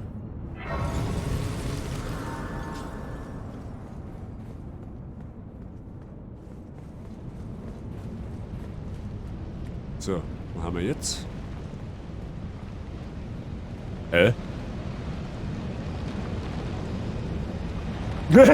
Smaug und Ornstein, ja? Stimmt. Also von da war... Ach so. Ah! Okay, das heißt, ich muss andersrum gehen, oder wie?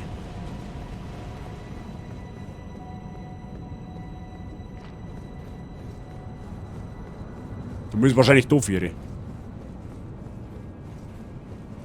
Ah, das... Ja, stimmt, okay. Ja, da macht's Sinn. Wenn du eigentlich von der Seite kommst, dann macht's auf alle Fälle Sinn. Ah ja, okay. Ja, dann muss ich dann da oben. Dann geht's auch noch um. Jetzt bin ich auf den... Wow. Also ich tippe mal, wir müssen da hin. Das behaupte ich jetzt einfach mal so. Egal, ob es wahr oder unwahr ist. Und wie kommen wir da hin? Später dann, ja, okay. Also wir müssen später dann da oben, oder was? Nein, da können wir eigentlich gleich lang gehen. Der Drache kam da aber eher. Uäh! Bist du bescheuert? Schreib mir wieder so. Au, au, au. Hinz jetzt war bitte mal chillen. Was ist denn mit euch? Das ist ja ein kompletten Vollschuss. Ja.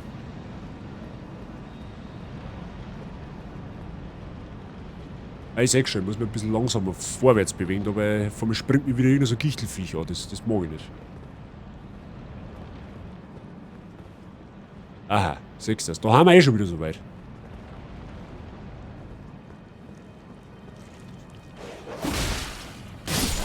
Den gar nicht erst dran.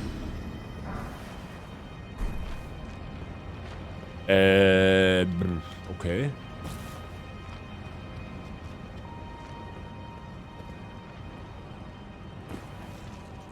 Muss da oben, da oben, oder was?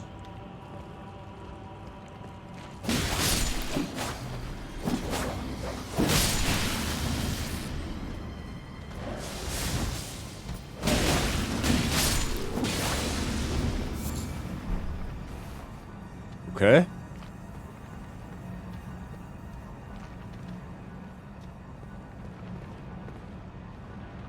Ist das der Ernst?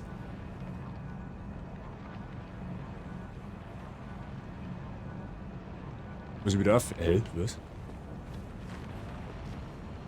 Ja, komm ich nicht mehr.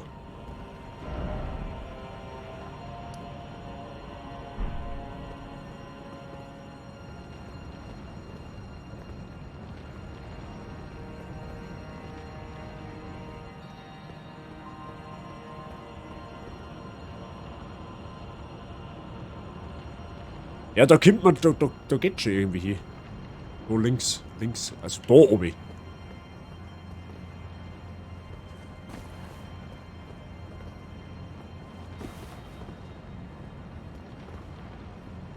Das überlebe ich an.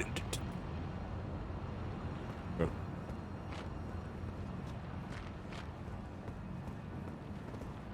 Oleg, was ist denn hier?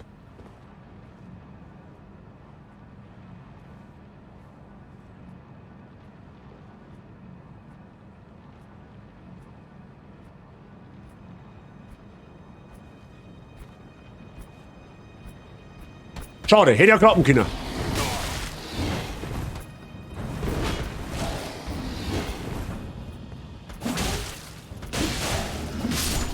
Okay, ich hätte jetzt eigentlich gedacht, der hält mehr aus, aber gut.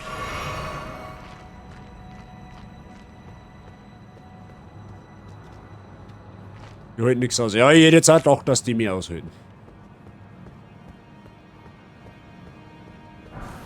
Schmiedestein. Alter, das Gebiet ist auch... Lädt mich am Arsch. Ich kenne mich jetzt schon wieder überhaupt nicht mehr aus, wo ich schon mal war und wo nicht.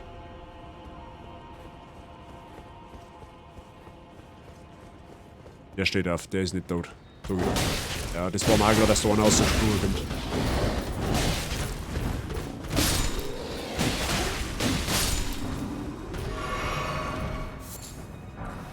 Für Blitzfett, weißt du, wenn da wenigstens ein Item war, das wo man brauchen kann.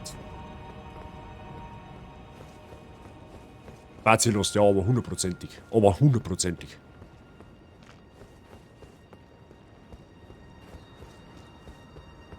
Ja gut, dann müssen wir da oben. Wahrscheinlich. Oder da auf. Oder da auf. Ah, da können wir dann irgendwie mal zurück. Okay, ja gut, dann müssen wir da auf. Ah, da drüben, da schon her. Da schon her. Mr. Shadow, müssen wir da oben für den Drachendingenskirchen. Das ging aber auch da auf, ist ja das. Also da oben, oder? Wir reden jetzt vom Drachendingens. Oder? Dann muss ich da oben. Und regulär muss ich dann da auf. Nur, dass ich später weiß, wo ich mal lang gehen muss dann. Okay. Ah, da schon her.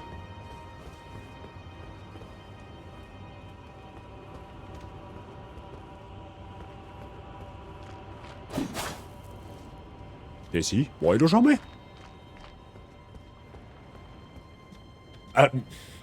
Okay.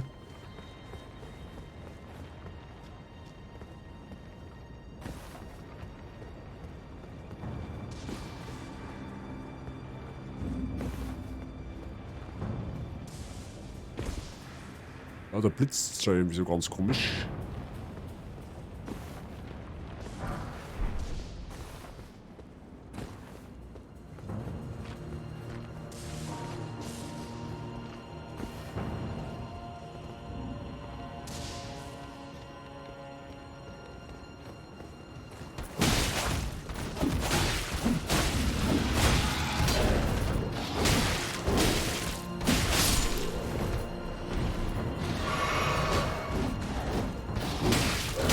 Nein, hau halt ab, Mann. Nerv mich.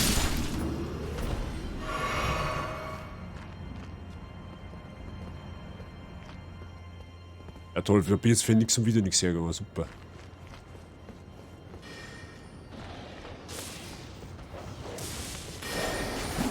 Ja, leck.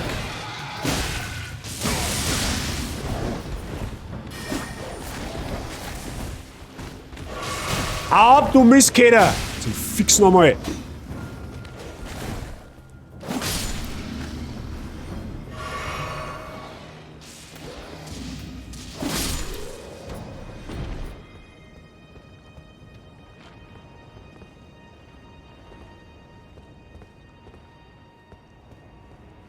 Ich bin. Keinen Plan. What the f...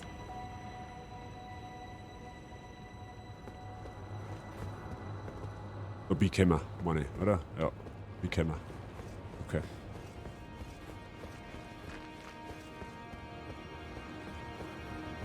Jetzt war tatsächlich ein Ort der Gnade recht. Oh Gott, der Ernst.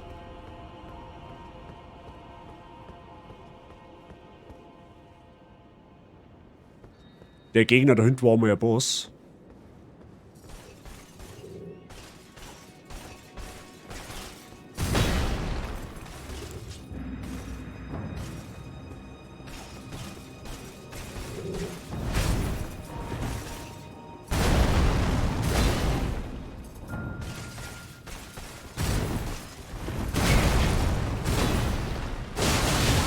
Oh, leck mich am Arsch.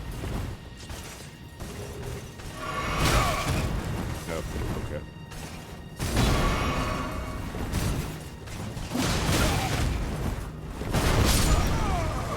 Vogler.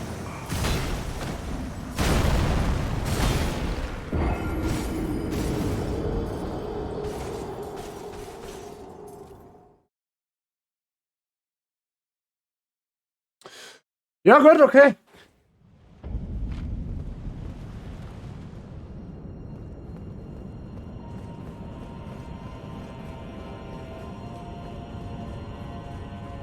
Den kann man skippen.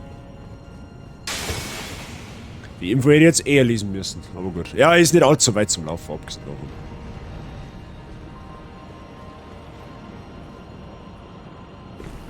Ja, fick dich mit deinem Auge.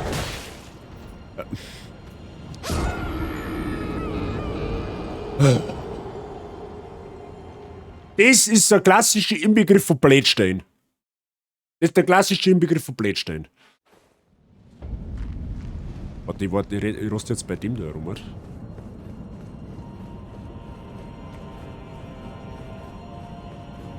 Das Gebiet ist aber echt sehr verwirrend, muss man schon sagen. Also es schaut gefühlt alles gleich aus.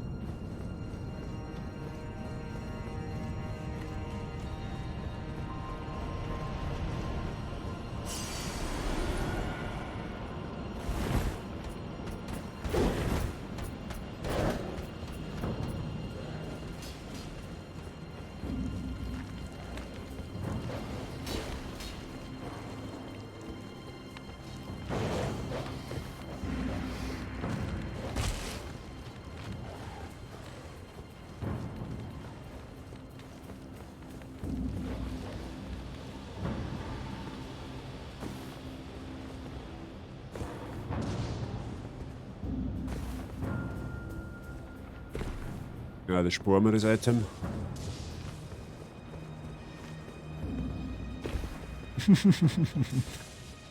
Da hat er 100 Punkte investiert, das sei. So, skippen. Wahrscheinlich einfach geradeaus drüber rennen, oder?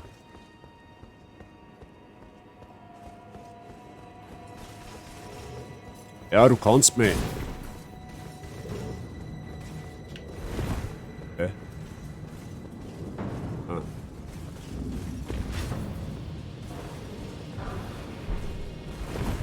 Oh, leck mich am Arsch. Jetzt. Ja, versuch mich da aber zum Kämmer, du Depp, du. Oh, das hat er genau, sehr gut.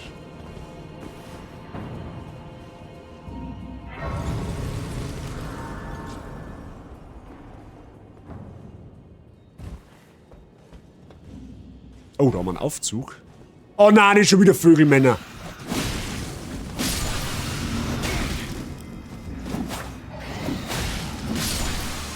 Die Geier sind die Ausgeburt der Hölle, das sag ich. Das sind die versteckten Endgegner in dem Spiel. Aha, da war der Schaufels. Hä, so einen haben wir doch vorher schon mal. Hey, den haben wir doch vorher schon mal umgeklatscht.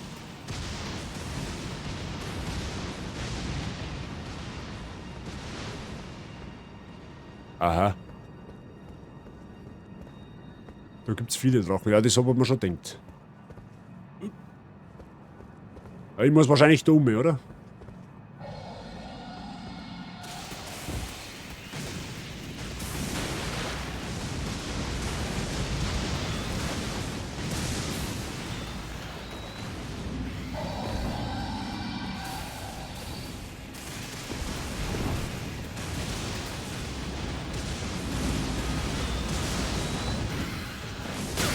Ja, nicht nur, dass da der Drache ist, sondern dass er die scheiß Vögel umeinander fliegen. Meine Haut, die scheiß Mistvieh.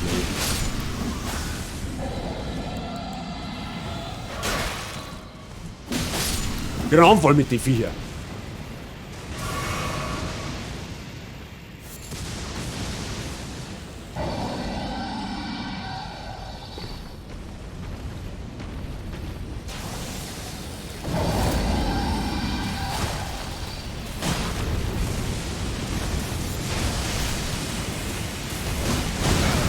Aua.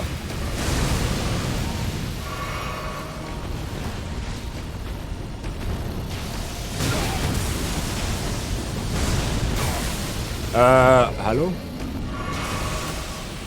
Bauen aber leichter.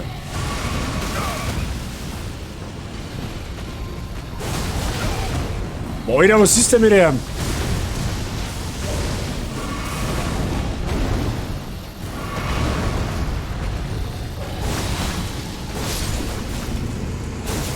Der ist schon hier?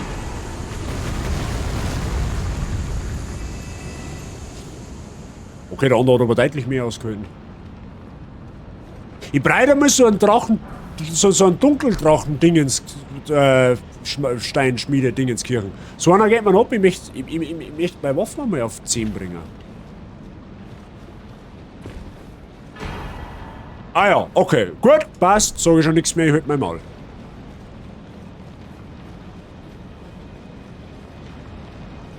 Man muss ja gerade betteln da noch. Der Ultradrache kommt noch. Oha.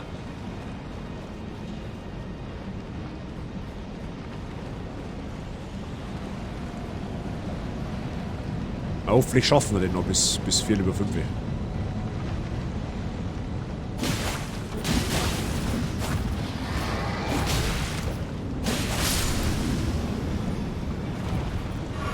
Ja genau, rückwärts putzen, Baum ins Nichts. So ist fein.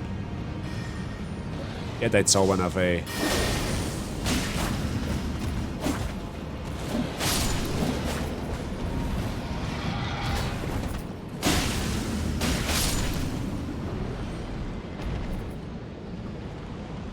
Okay.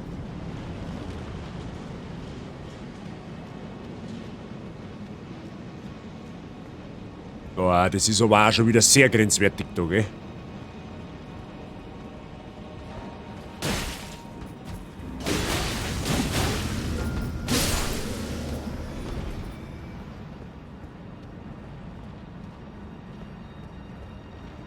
Breite einen Ort der Gnade, damit ich meine Waffen aufwerten kann.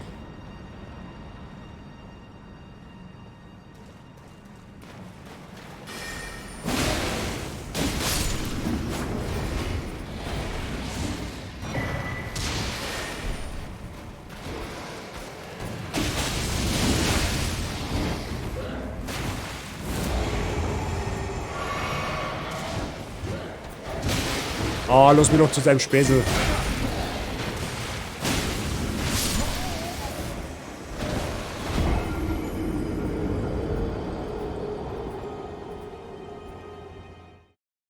Die mistigen Arschlöcher, die wo meinen, sie müssen hinterm Eckel stehen und zaubern, das sind die Allerschlimmen. Aber gut. Wenigstens ist der Drache weg, das macht es um einiges leichter. Morgen Mozok. Halt dein... Die Vögel. Ich flipp aus mit denen Mistviecher. Boah, gehen mir die Vögel auf den Sack.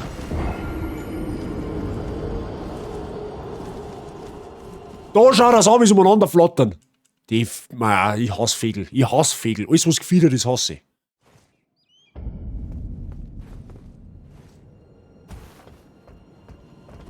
So, jetzt ziehen wir andere Zeiten auf, okay? Jetzt gelang's mir. Ja, da kannst du schauen.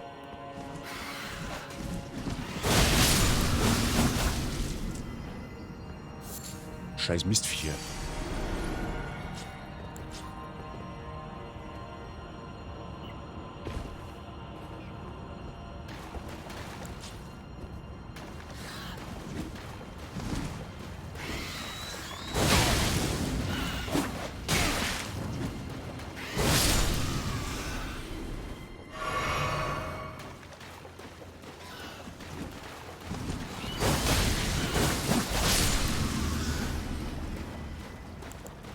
So was Garstiges.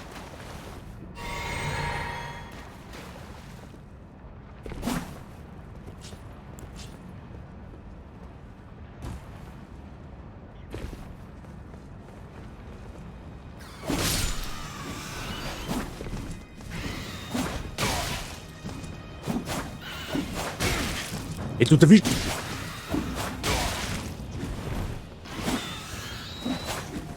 Wie soll ich denn das Mistviech erwischen? Boah, wie mir die Fe... Jetzt ist noch mal einer da. Ich flipp. Boah, ich krieg einen kompletten Anfall mit den Viecher. Das ist...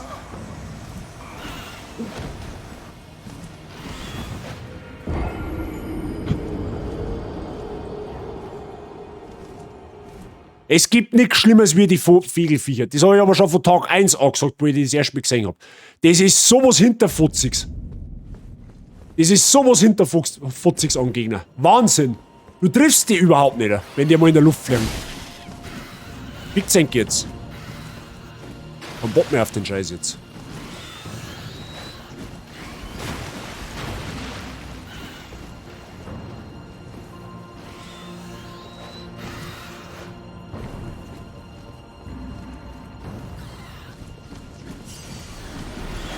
Nein, hau halt ab. Ah. Die nerven mich so stark. Ich kann das nerven, sagen wir mir die Vögel nerven.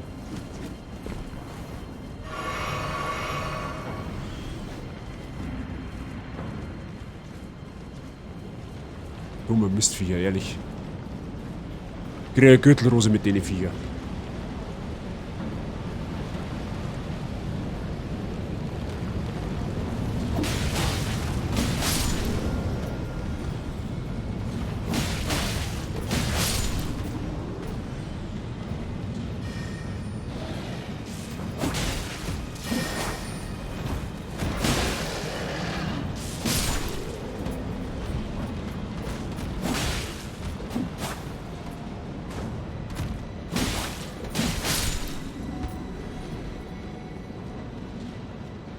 So.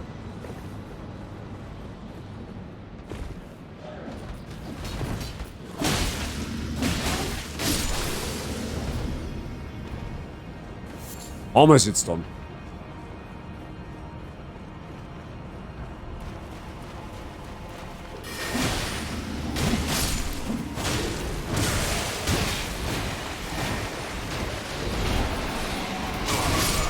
Mei, ich seh gar nichts, Herrgott, Seele noch einmal. Boah, jetzt fangen sie langsam richtig, dass ich langsam richtig salzig wird mit dem Scheiß, ehrlich.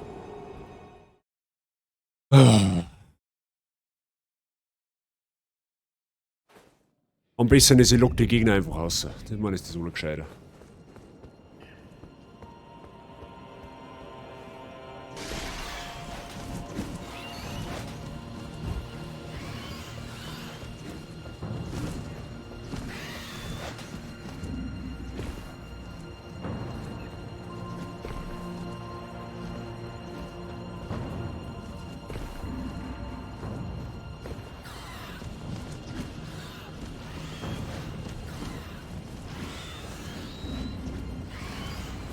Man muss immer...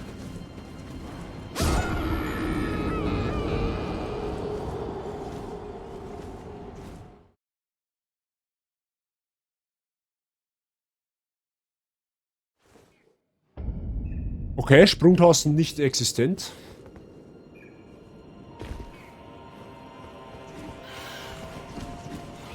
Oh, ist das Gebiet nervig, ey. Mich am Arsch. Kann ich wieder gegen Malenia kämpfen, bitte? Das war irgendwie angenehmer, ich weiß auch nicht. Ich wünsche mir irgendwie gerade Malenia wieder zurück. Das Gebiet fuckt einfach nur ab. Es fuckt einfach nur ab.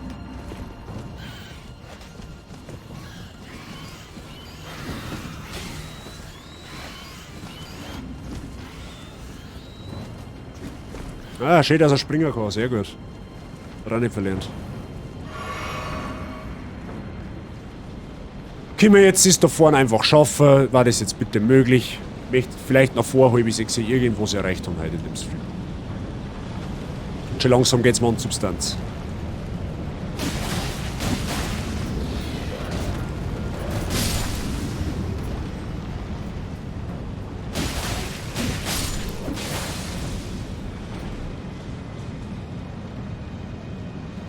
Ja, du bleibst bewusster stehen, weil du deine Spezies. Weiß ich schon.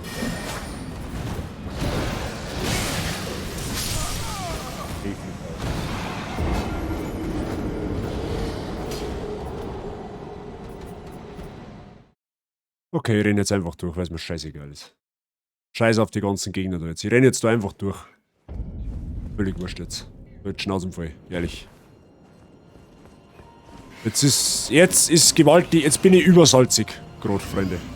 Weiß nicht, ob man es merkt, aber jetzt bin ich gescheit salzig. Jetzt nervt es mir gerade.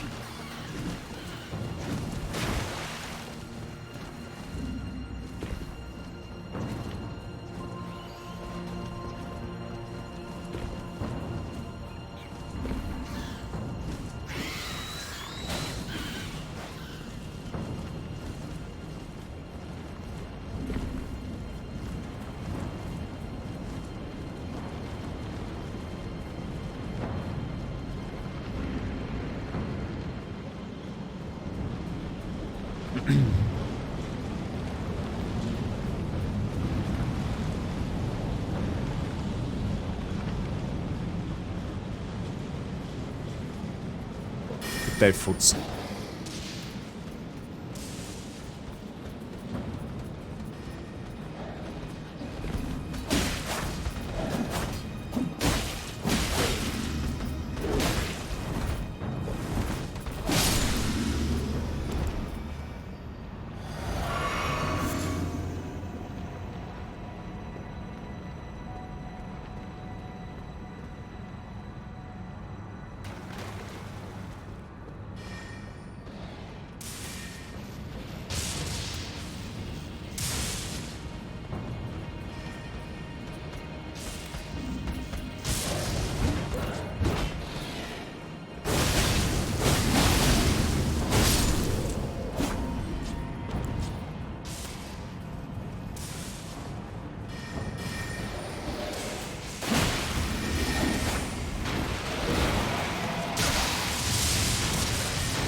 Meine Herren, hey. Warum einfach, wenn es auch kompliziert geht? Unfassbar. Bullshit-Passage da eigentlich. So, Ort der Gnade jetzt bitte. Ich mag den ganzen Scheiß nicht nochmal laufen müssen.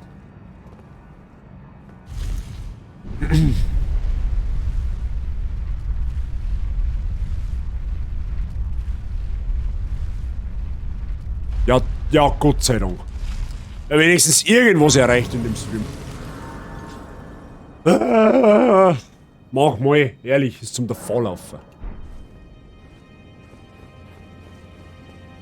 So.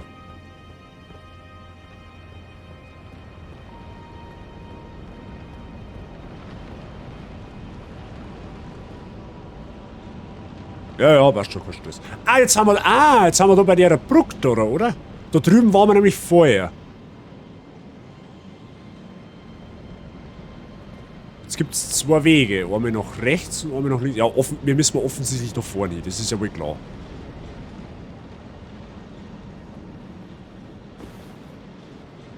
Du bist beim Drachen schon vorbei. Ja, toll! Ach, muss man sich da so eine Obi droppen lassen? Bringt uns da wahrscheinlich nichts. Sag mir jetzt bitte nicht, dass der Weg jetzt komplett umsonst war. Ja gut, aber den Drachen, wenn der optional ist, können wir ja nächstes Mal auch noch machen. So war's ja jetzt nicht.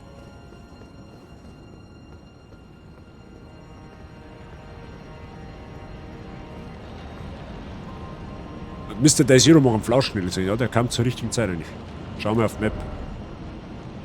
Ja. Große Brücke, Drachentempel, Dach.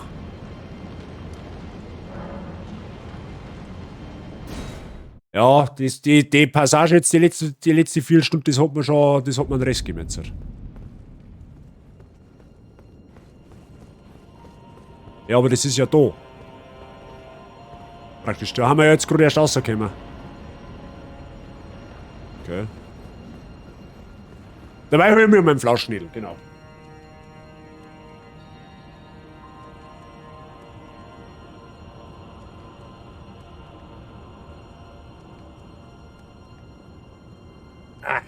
So, Moment, wenn wir meine Kamera noch umstellen. Mauszeiger wo?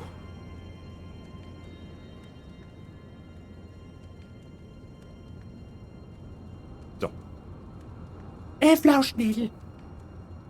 Ja gut, das ist jetzt mit zwecks der Transparenz. Ah, warte, Moment einmal. Ja, ist. Ja, hätten wir es zumindest. Haben wir es ein bisschen sehen. Hallo. Ja, die weißt du bist jetzt gerade ganz gemütlich auf deinem Ding gewesen, auf deinem Haus. Gell? Du hast ein bisschen gechillt.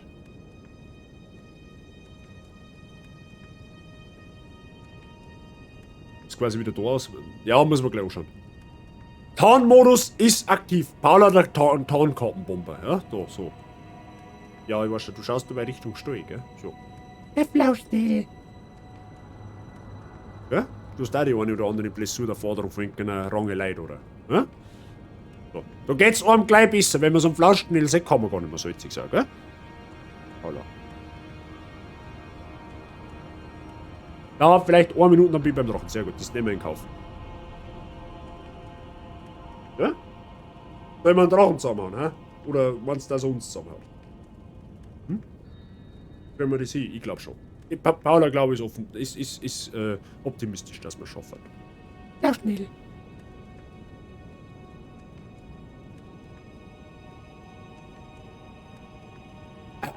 So.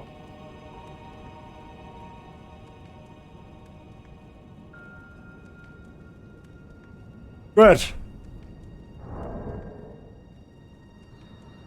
Auf in die Freiheit, genau. So, also wieder oben, sagt der Mr. Shadow. Gut, dann fahren wir halt wieder oben. Weil da müssen wir sowieso her, habe ich so das Gefühl. Früher oder später. Also, oben komme ich wieder oben. Dann muss quasi wieder da außer, wo der große Baum steht, so ein schwarzer Baum. Ein schwarzer Baum.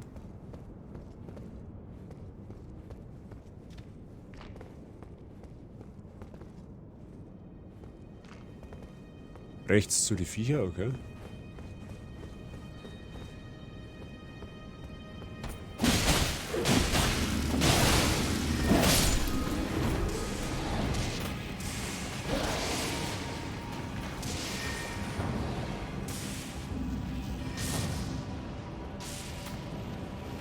Ja, okay. Da bin ich jetzt. Lies die weiße Schrift. Was? Weiße Schrift? Wo?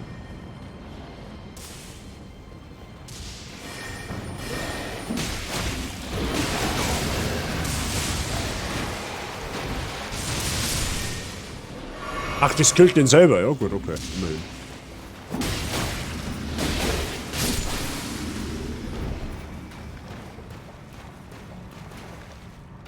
Eine weiße Schrift? Na? Bin offline. Aber eigentlich schon immer. So außer? Geradeaus? Zum Baum.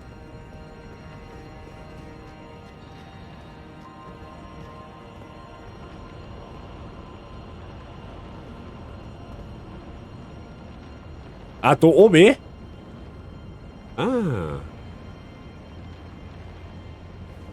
Oh. Ja, noch knapper braucht es nicht sein.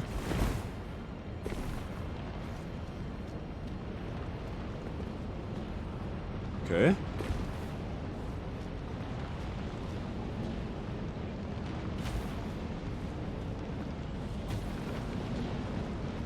Also quasi in den Tornado rein, du, okay.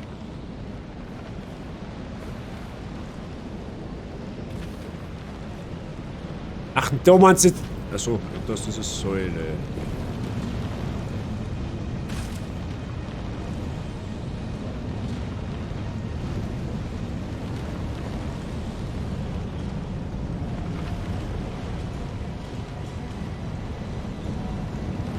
Links. Das freie Feld. Freies Feld? Freies Feld?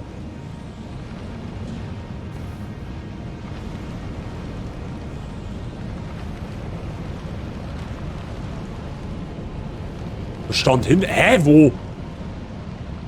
Ach, da. Ah! Das musst du aber erst finden.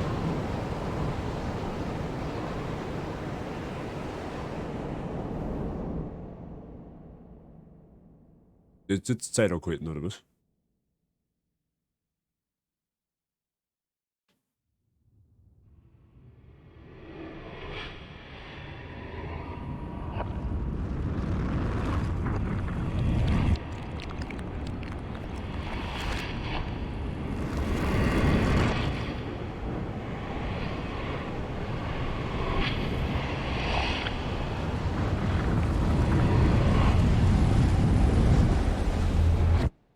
Souls-Spiele, Freunde, immer abstrakt.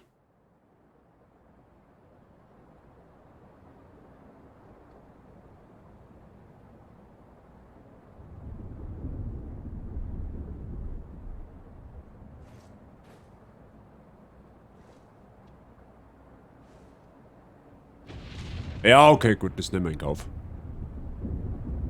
Jetzt wissen wir ja, wohin. Aber wahrscheinlich nehmen wir gleich einfach mit Mimikir, dann sterben wir vielleicht auch nicht. Oha.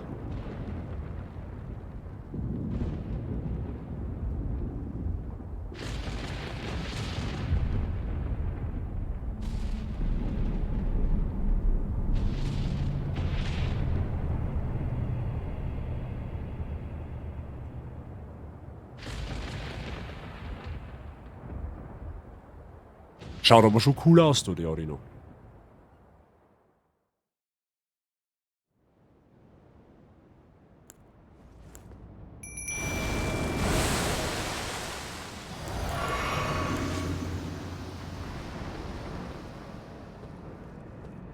Es schaut aber cool aus, also du kannst wirklich nichts sagen.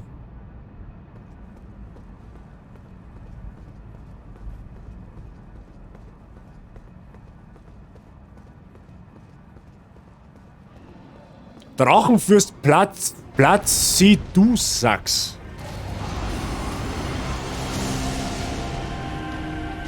Oha.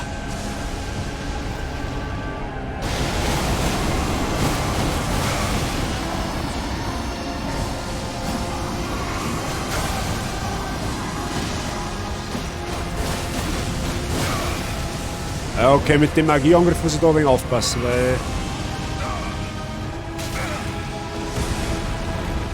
Okay, der ist nicht übel.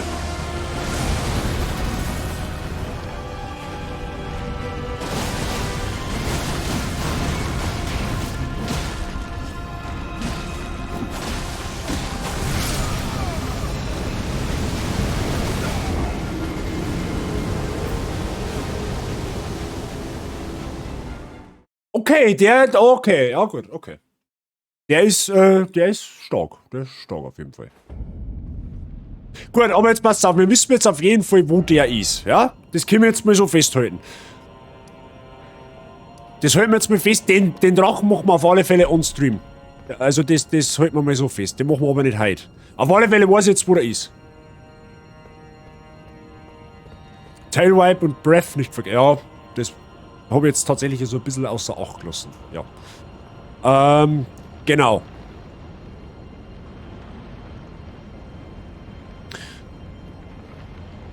Ja, da oben, das ist mir schon fast klar, aber ich möchte erst einmal schauen, wo es generell überhaupt weitergeht. Ja? Wenn der optional ist, kann ich ihn ja später immer nur machen. Ja, so ist es jetzt nicht. Aber den machen wir auf alle Fälle on-stream.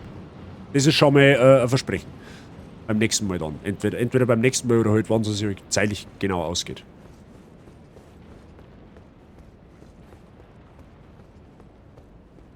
So, was ist jetzt da?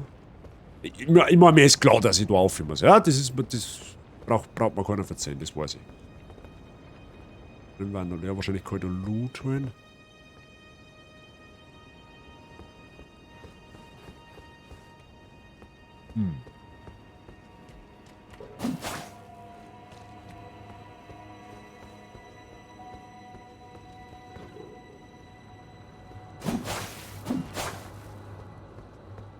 Ach, da kennen wir da eine Rund aus, so, oder was?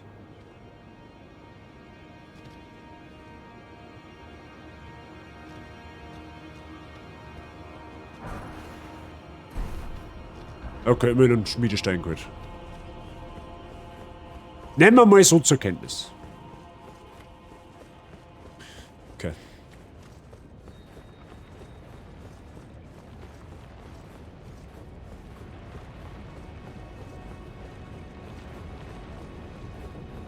Da oben habe ich, da ist schon ein Reiter erlurt. Das ist wieder so ein Drachenreiter, meine ich. Und dahinter kommt wahrscheinlich der eigentliche Boss. Also Typ jetzt einmal, ich weiß ja nicht genau. Aber es schaut jetzt schon so noch aus, wie wenn das der Boss-Area ist.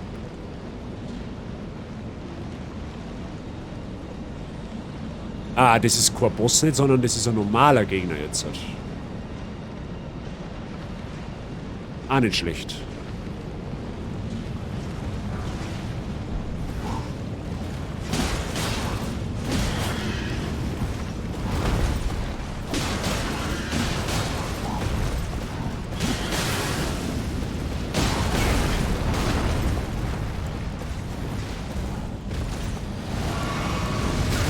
Wow.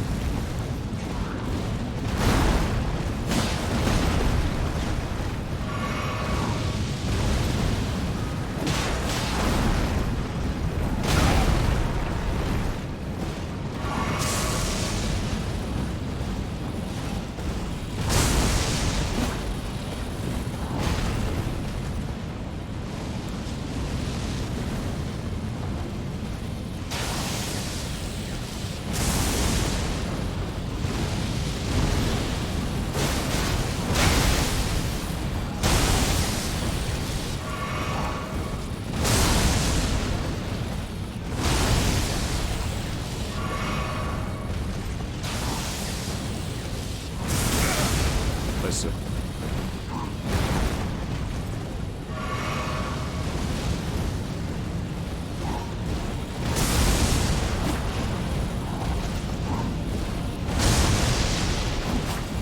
Heute erwischen wir heute auch nicht.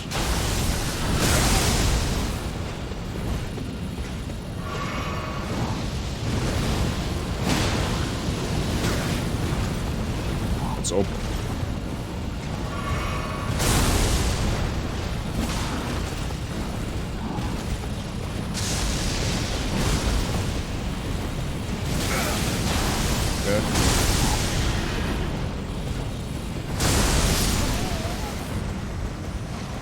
Ja, so ähnlich. Der ist so ähnlich.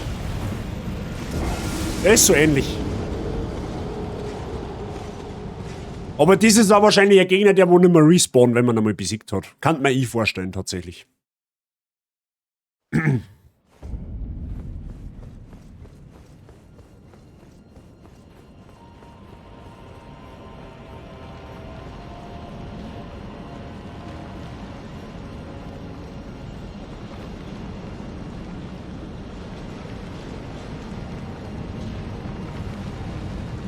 Man kann da einfach durchlaufen, weil hinten die Nebelbahn schon ist.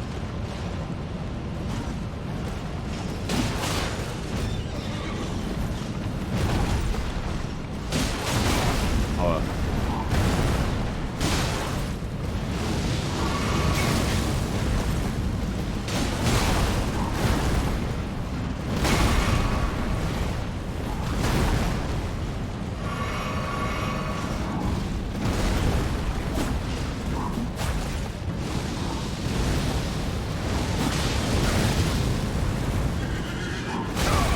Mai, komm, troll mir jetzt entlang.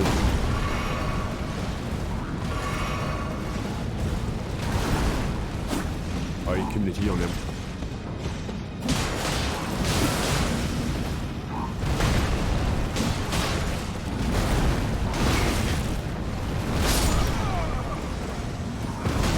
Ja, die Pattern soll ich natürlich komplett vergessen. Von denen. Weil die habe ich ewig nicht mehr. Also, was heißt, ich glaube, so ein Reiter bestimmt die letzten 25 Stunden im Spiel nicht mehr bekämpft. Von denen gibt es auch nicht allzu viel. Es gibt einige von denen, aber nicht sonderlich viel. Ganz am Anfang ist einer und irgendwann zwischendrin kommen noch mit 2 oder 3. Da bin ich jetzt, was Pattern sage, leider ein bisschen raus.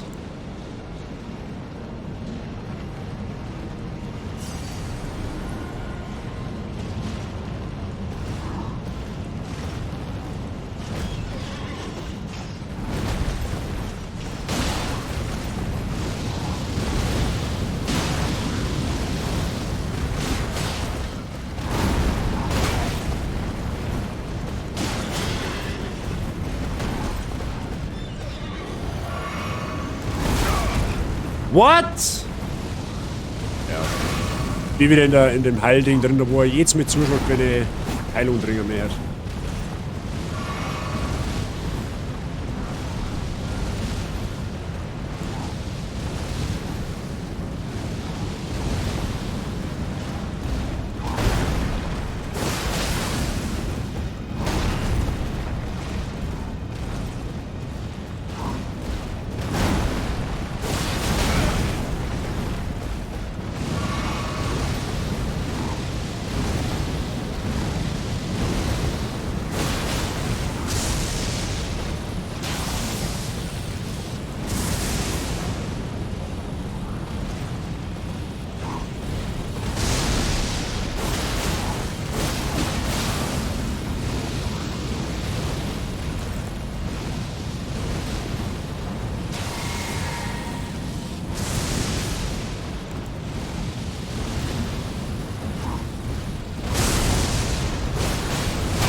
Schade.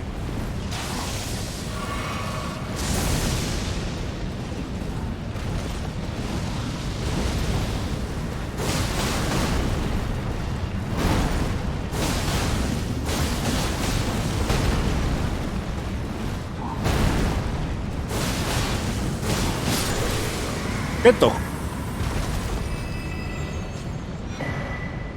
Deformierter Drachenhelm, Drachenrüstung, Drachenstulpen, Drachenbeinus. Okay, nice. Sagt mir, dass der Gegner nicht mehr kommt.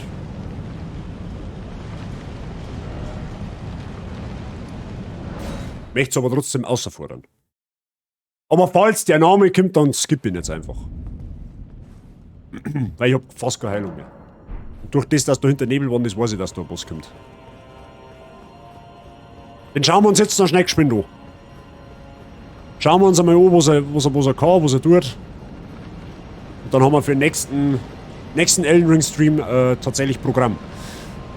Hauptboss und Nebenboss. Oder halt nur eins von beiden, weil, keine Ahnung. Und wie ich vermutet habe, respawnt der nicht mehr.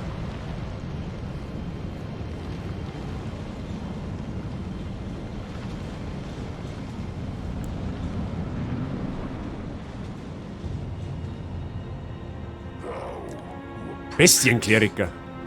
Destined death.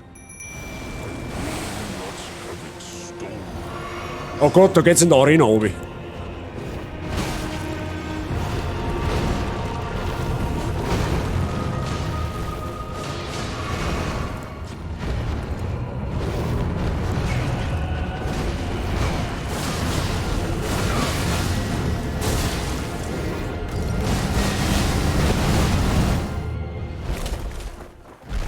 Okay. Ist der jetzt hier? Na, der ist noch nicht hier, oder?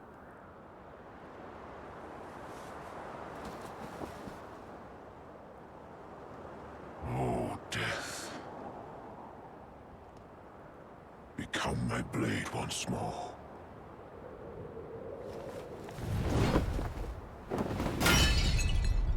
Warum verstimmen sie die Bosse in dem Spiel immer alle selber?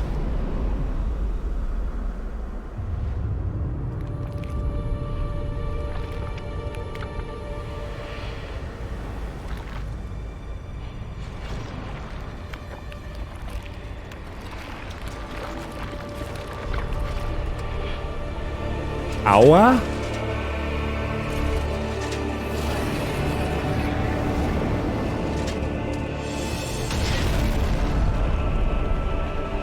Oha!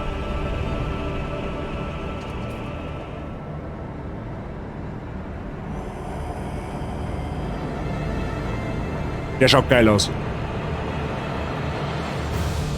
Malikett, die schwarze Klinge.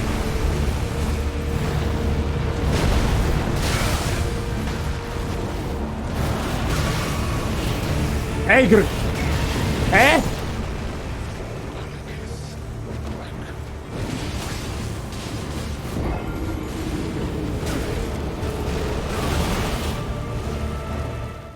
Man kriegt da irgendwie kontinuierlich Schaden durch den?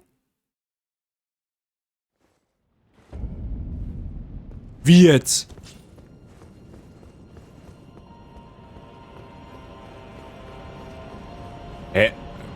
Hä? What the fuck? Warum hab ich... Warum geht mir jetzt Leben ab?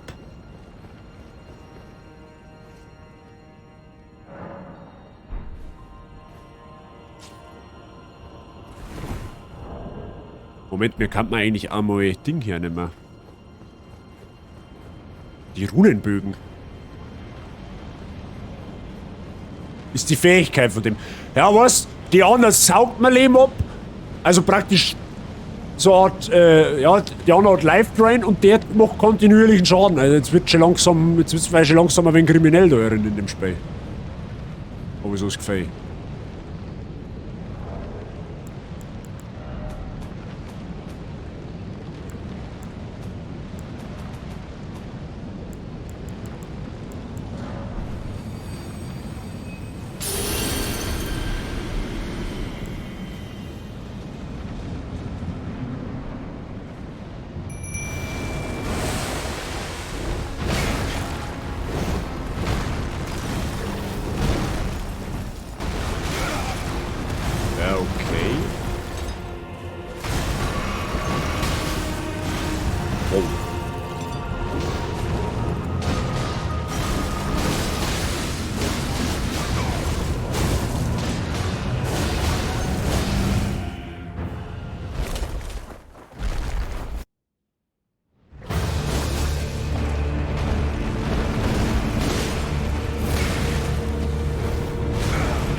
Wow, Alter.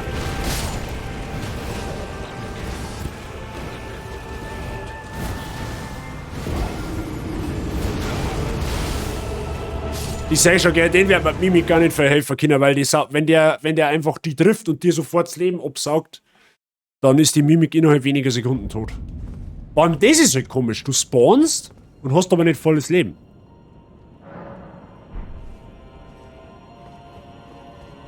Ja, jetzt machen wir noch schnell einmal und dann, meine, lassen wir es fertig gut sein. Meine.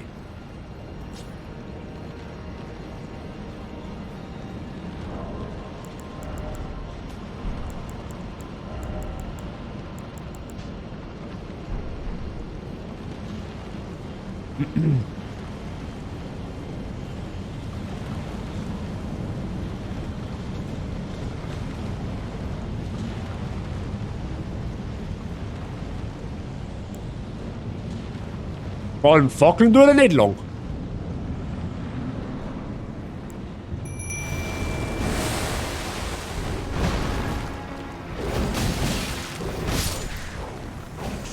Okay, das zählt nicht.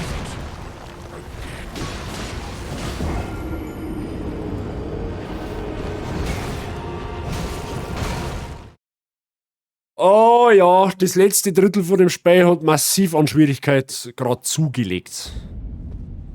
Muss man wirklich fairerweise so sagen. Es ist verdammt schwer geworden jetzt mittlerweile. Malenia war schon, also Malenia ist sowieso absolut over the top gewesen. Aber auch jetzt von der Overworld her, von den Gegner her, die wo jetzt da lauern, die sind brutal stark. Und die Bosse werden natürlich auch nicht leichter. Sehr klar.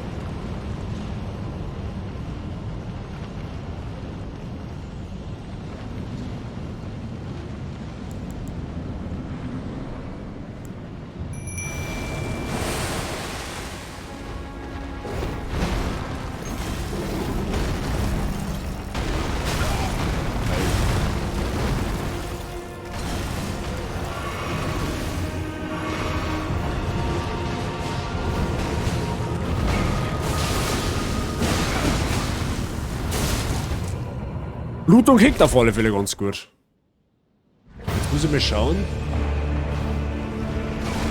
Einmal da pauschal hinter der Säule verstecken. Okay, interessiert ihn nicht. Nice.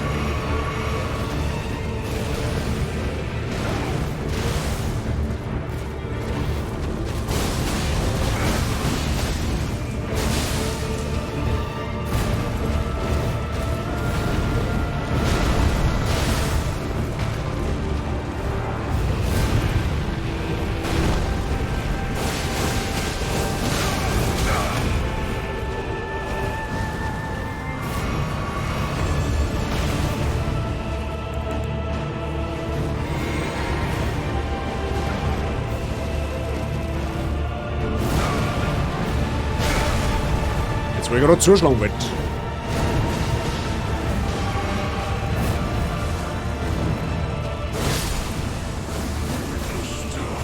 Geht doch.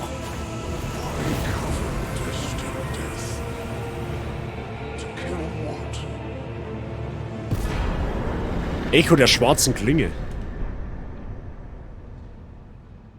Oha, kommt noch etwas.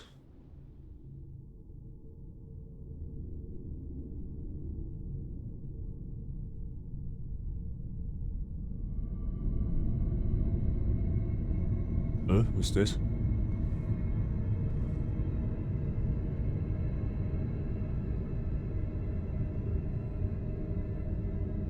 Das Schwert oder was?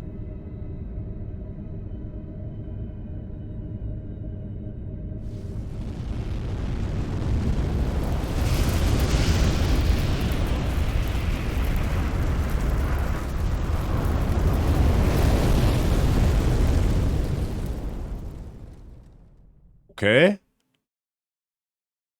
The rune of death is unbound.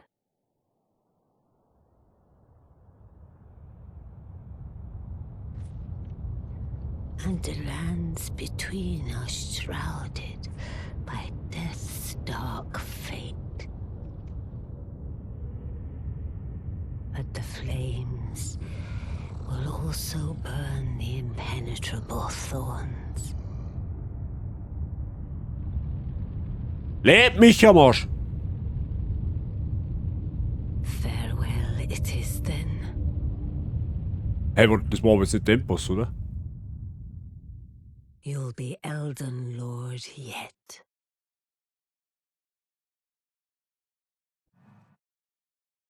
War jetzt aber nicht Tempos, oder?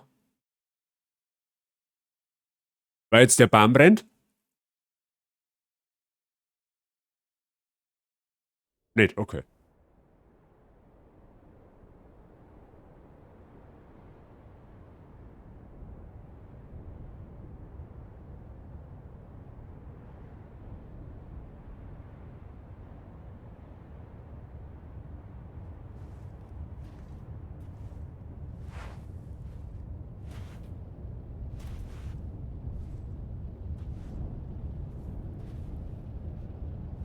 Es schaut schon ein wenig düster aus, da die ganze Geschichte, wenn der ganze Baum da in Flammen steht.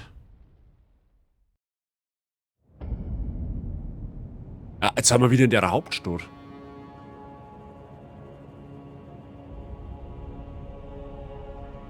Ja, schöne Scheiße. Hey, und die ganze Mission in dem Spiel ist jetzt den Baum kaputt zu machen, oder wie? Verstehe ich nicht.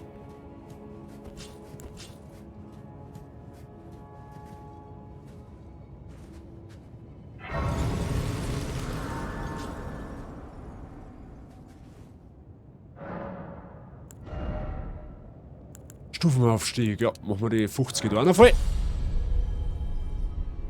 Jetzt war es wieder zum Löschen, ja. Also die Feuerwehr, die den Baum gelöscht kriegt, Respekt.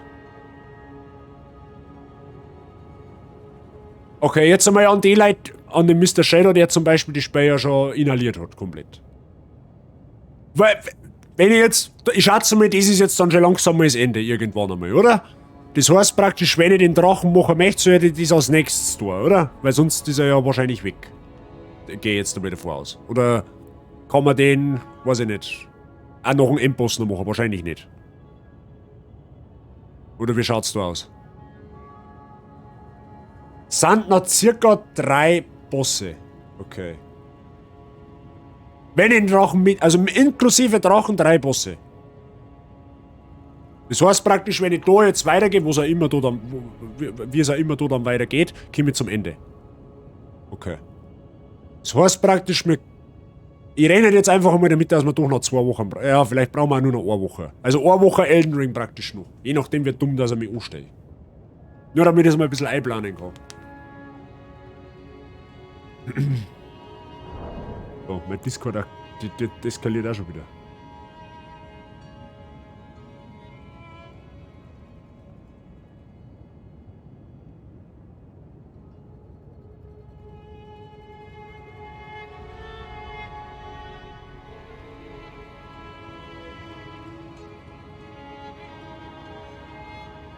So.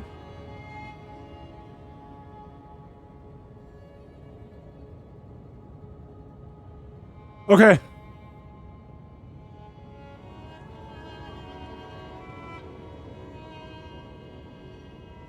Und jetzt heißt es Lindell aschene Hauptstadt, sonst hat es Lindell goldene Hauptstadt. Echt? Ja, ohne Scheiß? Auf das habe ich ehrlich gesagt gar nicht.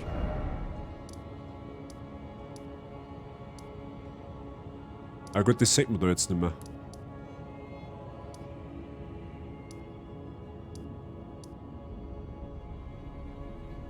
Okay, auf das Detail habe ich gar nicht geachtet tatsächlich. Okay, aber das heißt jetzt praktisch, wenn wir da irgendwo weitergehen, wo wir jetzt, ja gut, da wird es wahrscheinlich eh nur noch einen Weg geben. Den wird man die Phantome dann sagen, schaut mal. Und dann wird da oben irgendwann einmal der Endboss kommen. Und dann ist das Spiel vorbei. Denke ich jetzt einmal. Und so wie ich From Software kenne, ist der Endboss nicht einfach irgendein stinknormaler Boss, sondern der wird wieder aus 3, 4, 5 verschiedenen Phasen bestehen. Ich weiß doch, wie es ist. Also, kann ich mir jetzt vorstellen. Ja, aber, na gut. Na gut. Schauen wir uns auf alle Fälle nächstes Mal an, Freunde. Passt auf, jetzt muss ich da mal schnell kurz ummodeln.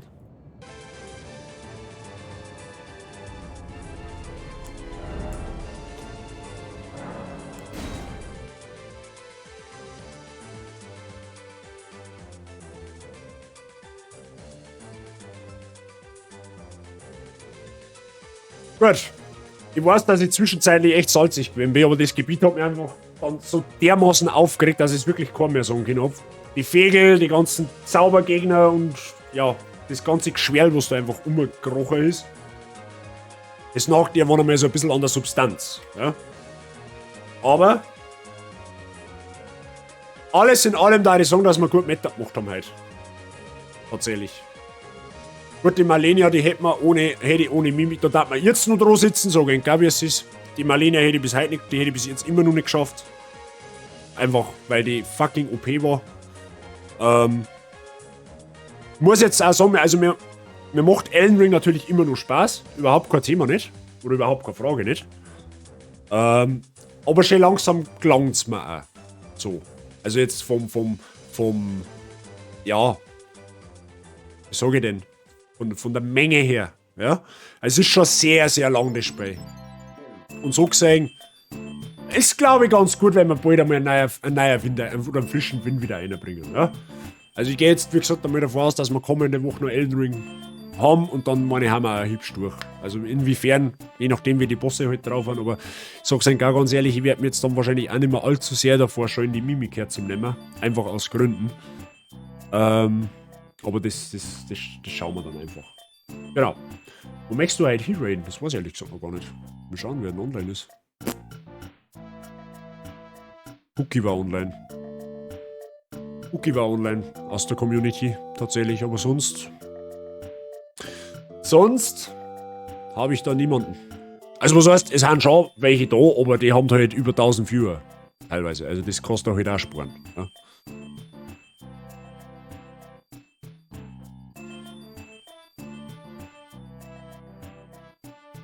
Simi war da. Wie schaut die größentechnisch aus? Oder war auch 100 Leute? Ja, nein, dann nicht. Dann nicht. Das ist dann, die braucht es dann wirklich nicht. Die hat dann ihr Community und so weiter. Das muss dann nicht sein. Da wäre ich zum Cookie schicken wahrscheinlich. Aber ich glaube, Moment einmal. Du kannst mir mal, wenn du magst, auf Discord oder auch von mir aus dann nur auf Twitch, das ist mir persönlich. Oder schick mir es auf Discord. Einen Link von derer. Das darf mich mal interessieren. Die darf ich mir gerne mal anschauen. Weil ich persönlich selber kenne es nicht. Genau. So, nächster Stream wird voraussichtlich Mittwoch. Mittwoch um 4:30. Da spielen wir aber erst einmal mit Naruto weiter. Weil das ist jetzt hinten nachgeblieben. Und dann streamen wir wahrscheinlich gleich nochmal am Donnerstag. Weil Freitag, Samstag Freitag kann ich nicht. Und Samstag kann ich dann wahrscheinlich wieder. Und mein Plan war, dass wir dann wahrscheinlich eher Donnerstag, Samstag Elden Ring spielen, dass wir dann nächste Woche praktisch den Abschluss irgendwie suchen oder finden, je nachdem. Und ja. Ansonsten danke euch, dass ihr wieder dabei wart, dass ihr zugeschaut habt. Auch wenn ich zwischenzeitlich wieder mal wegen salzig war, ja, aber ein guter Koch kocht halt auch gerne mal mit Salz. Das hilft einem halt einmal nicht, der Herbert müsste das wissen. Gehört dazu. Genau. An und für sich habe ich sonst noch irgendwas. Normalerweise nicht. Erkläre ich gerade. Aber ich glaube, sonst gibt es nichts mehr. Genau. Ich rate zum Cookie weiter. Ist ein Späßel von unserer Community. Auch ein bayerischer Streamer, der macht halt einen Retro-Sonntag. Ich weiß jetzt nicht mehr genau, was er spielt. Ich habe es vorher in Discord bei ihm tatsächlich gelesen, aber was genau er jetzt spielt, weiß ich nicht. Ich wünsche euch dann noch einen schönen restlichen Sonntag. Was haben wir heute? Sonntag. Einen restlichen Sonntagabend. Bleibt sauber, bleibt gesund. Viel Spaß beim Cookie. Genau, an alle Neuer, falls irgendwer da sitzt, ich habe einen eigenen Discord-Server, einfach da gerne mal draufschauen, Ausrufezeichen Discord in den Chat schreiben, dann kommst du da drauf, du kriegst eine Stream-Ankündigung einmal in der Woche, da weißt du dann ganz genau, wann ich live gehe und was gespielt wird. Auch gerne mal ein Following da lassen, wenn du das noch nicht da hast. Tut dir nicht weh, kostet auch nichts, aber mir darf es schon helfen. Vielen Dank dafür. Genau, Drake Command haben wir auch. Einmal für Non-Subs, einmal für Subscriber. Kopieren, beim Cookie einfügen. Dann passt die ganze Geschichte. Aber ich bin für heute raus. Wir sehen uns hoffentlich dann am Mittwoch wieder mit Naruto Rise of a Ninja. Da steht Chunin-Prüfung an. Wird dann wieder ein wenig gemütlicher, die ganze Geschichte. Genau. In diesem Sinne, pfiat euch. Schönes Restwochenende. Wir hören uns. Aber die recht.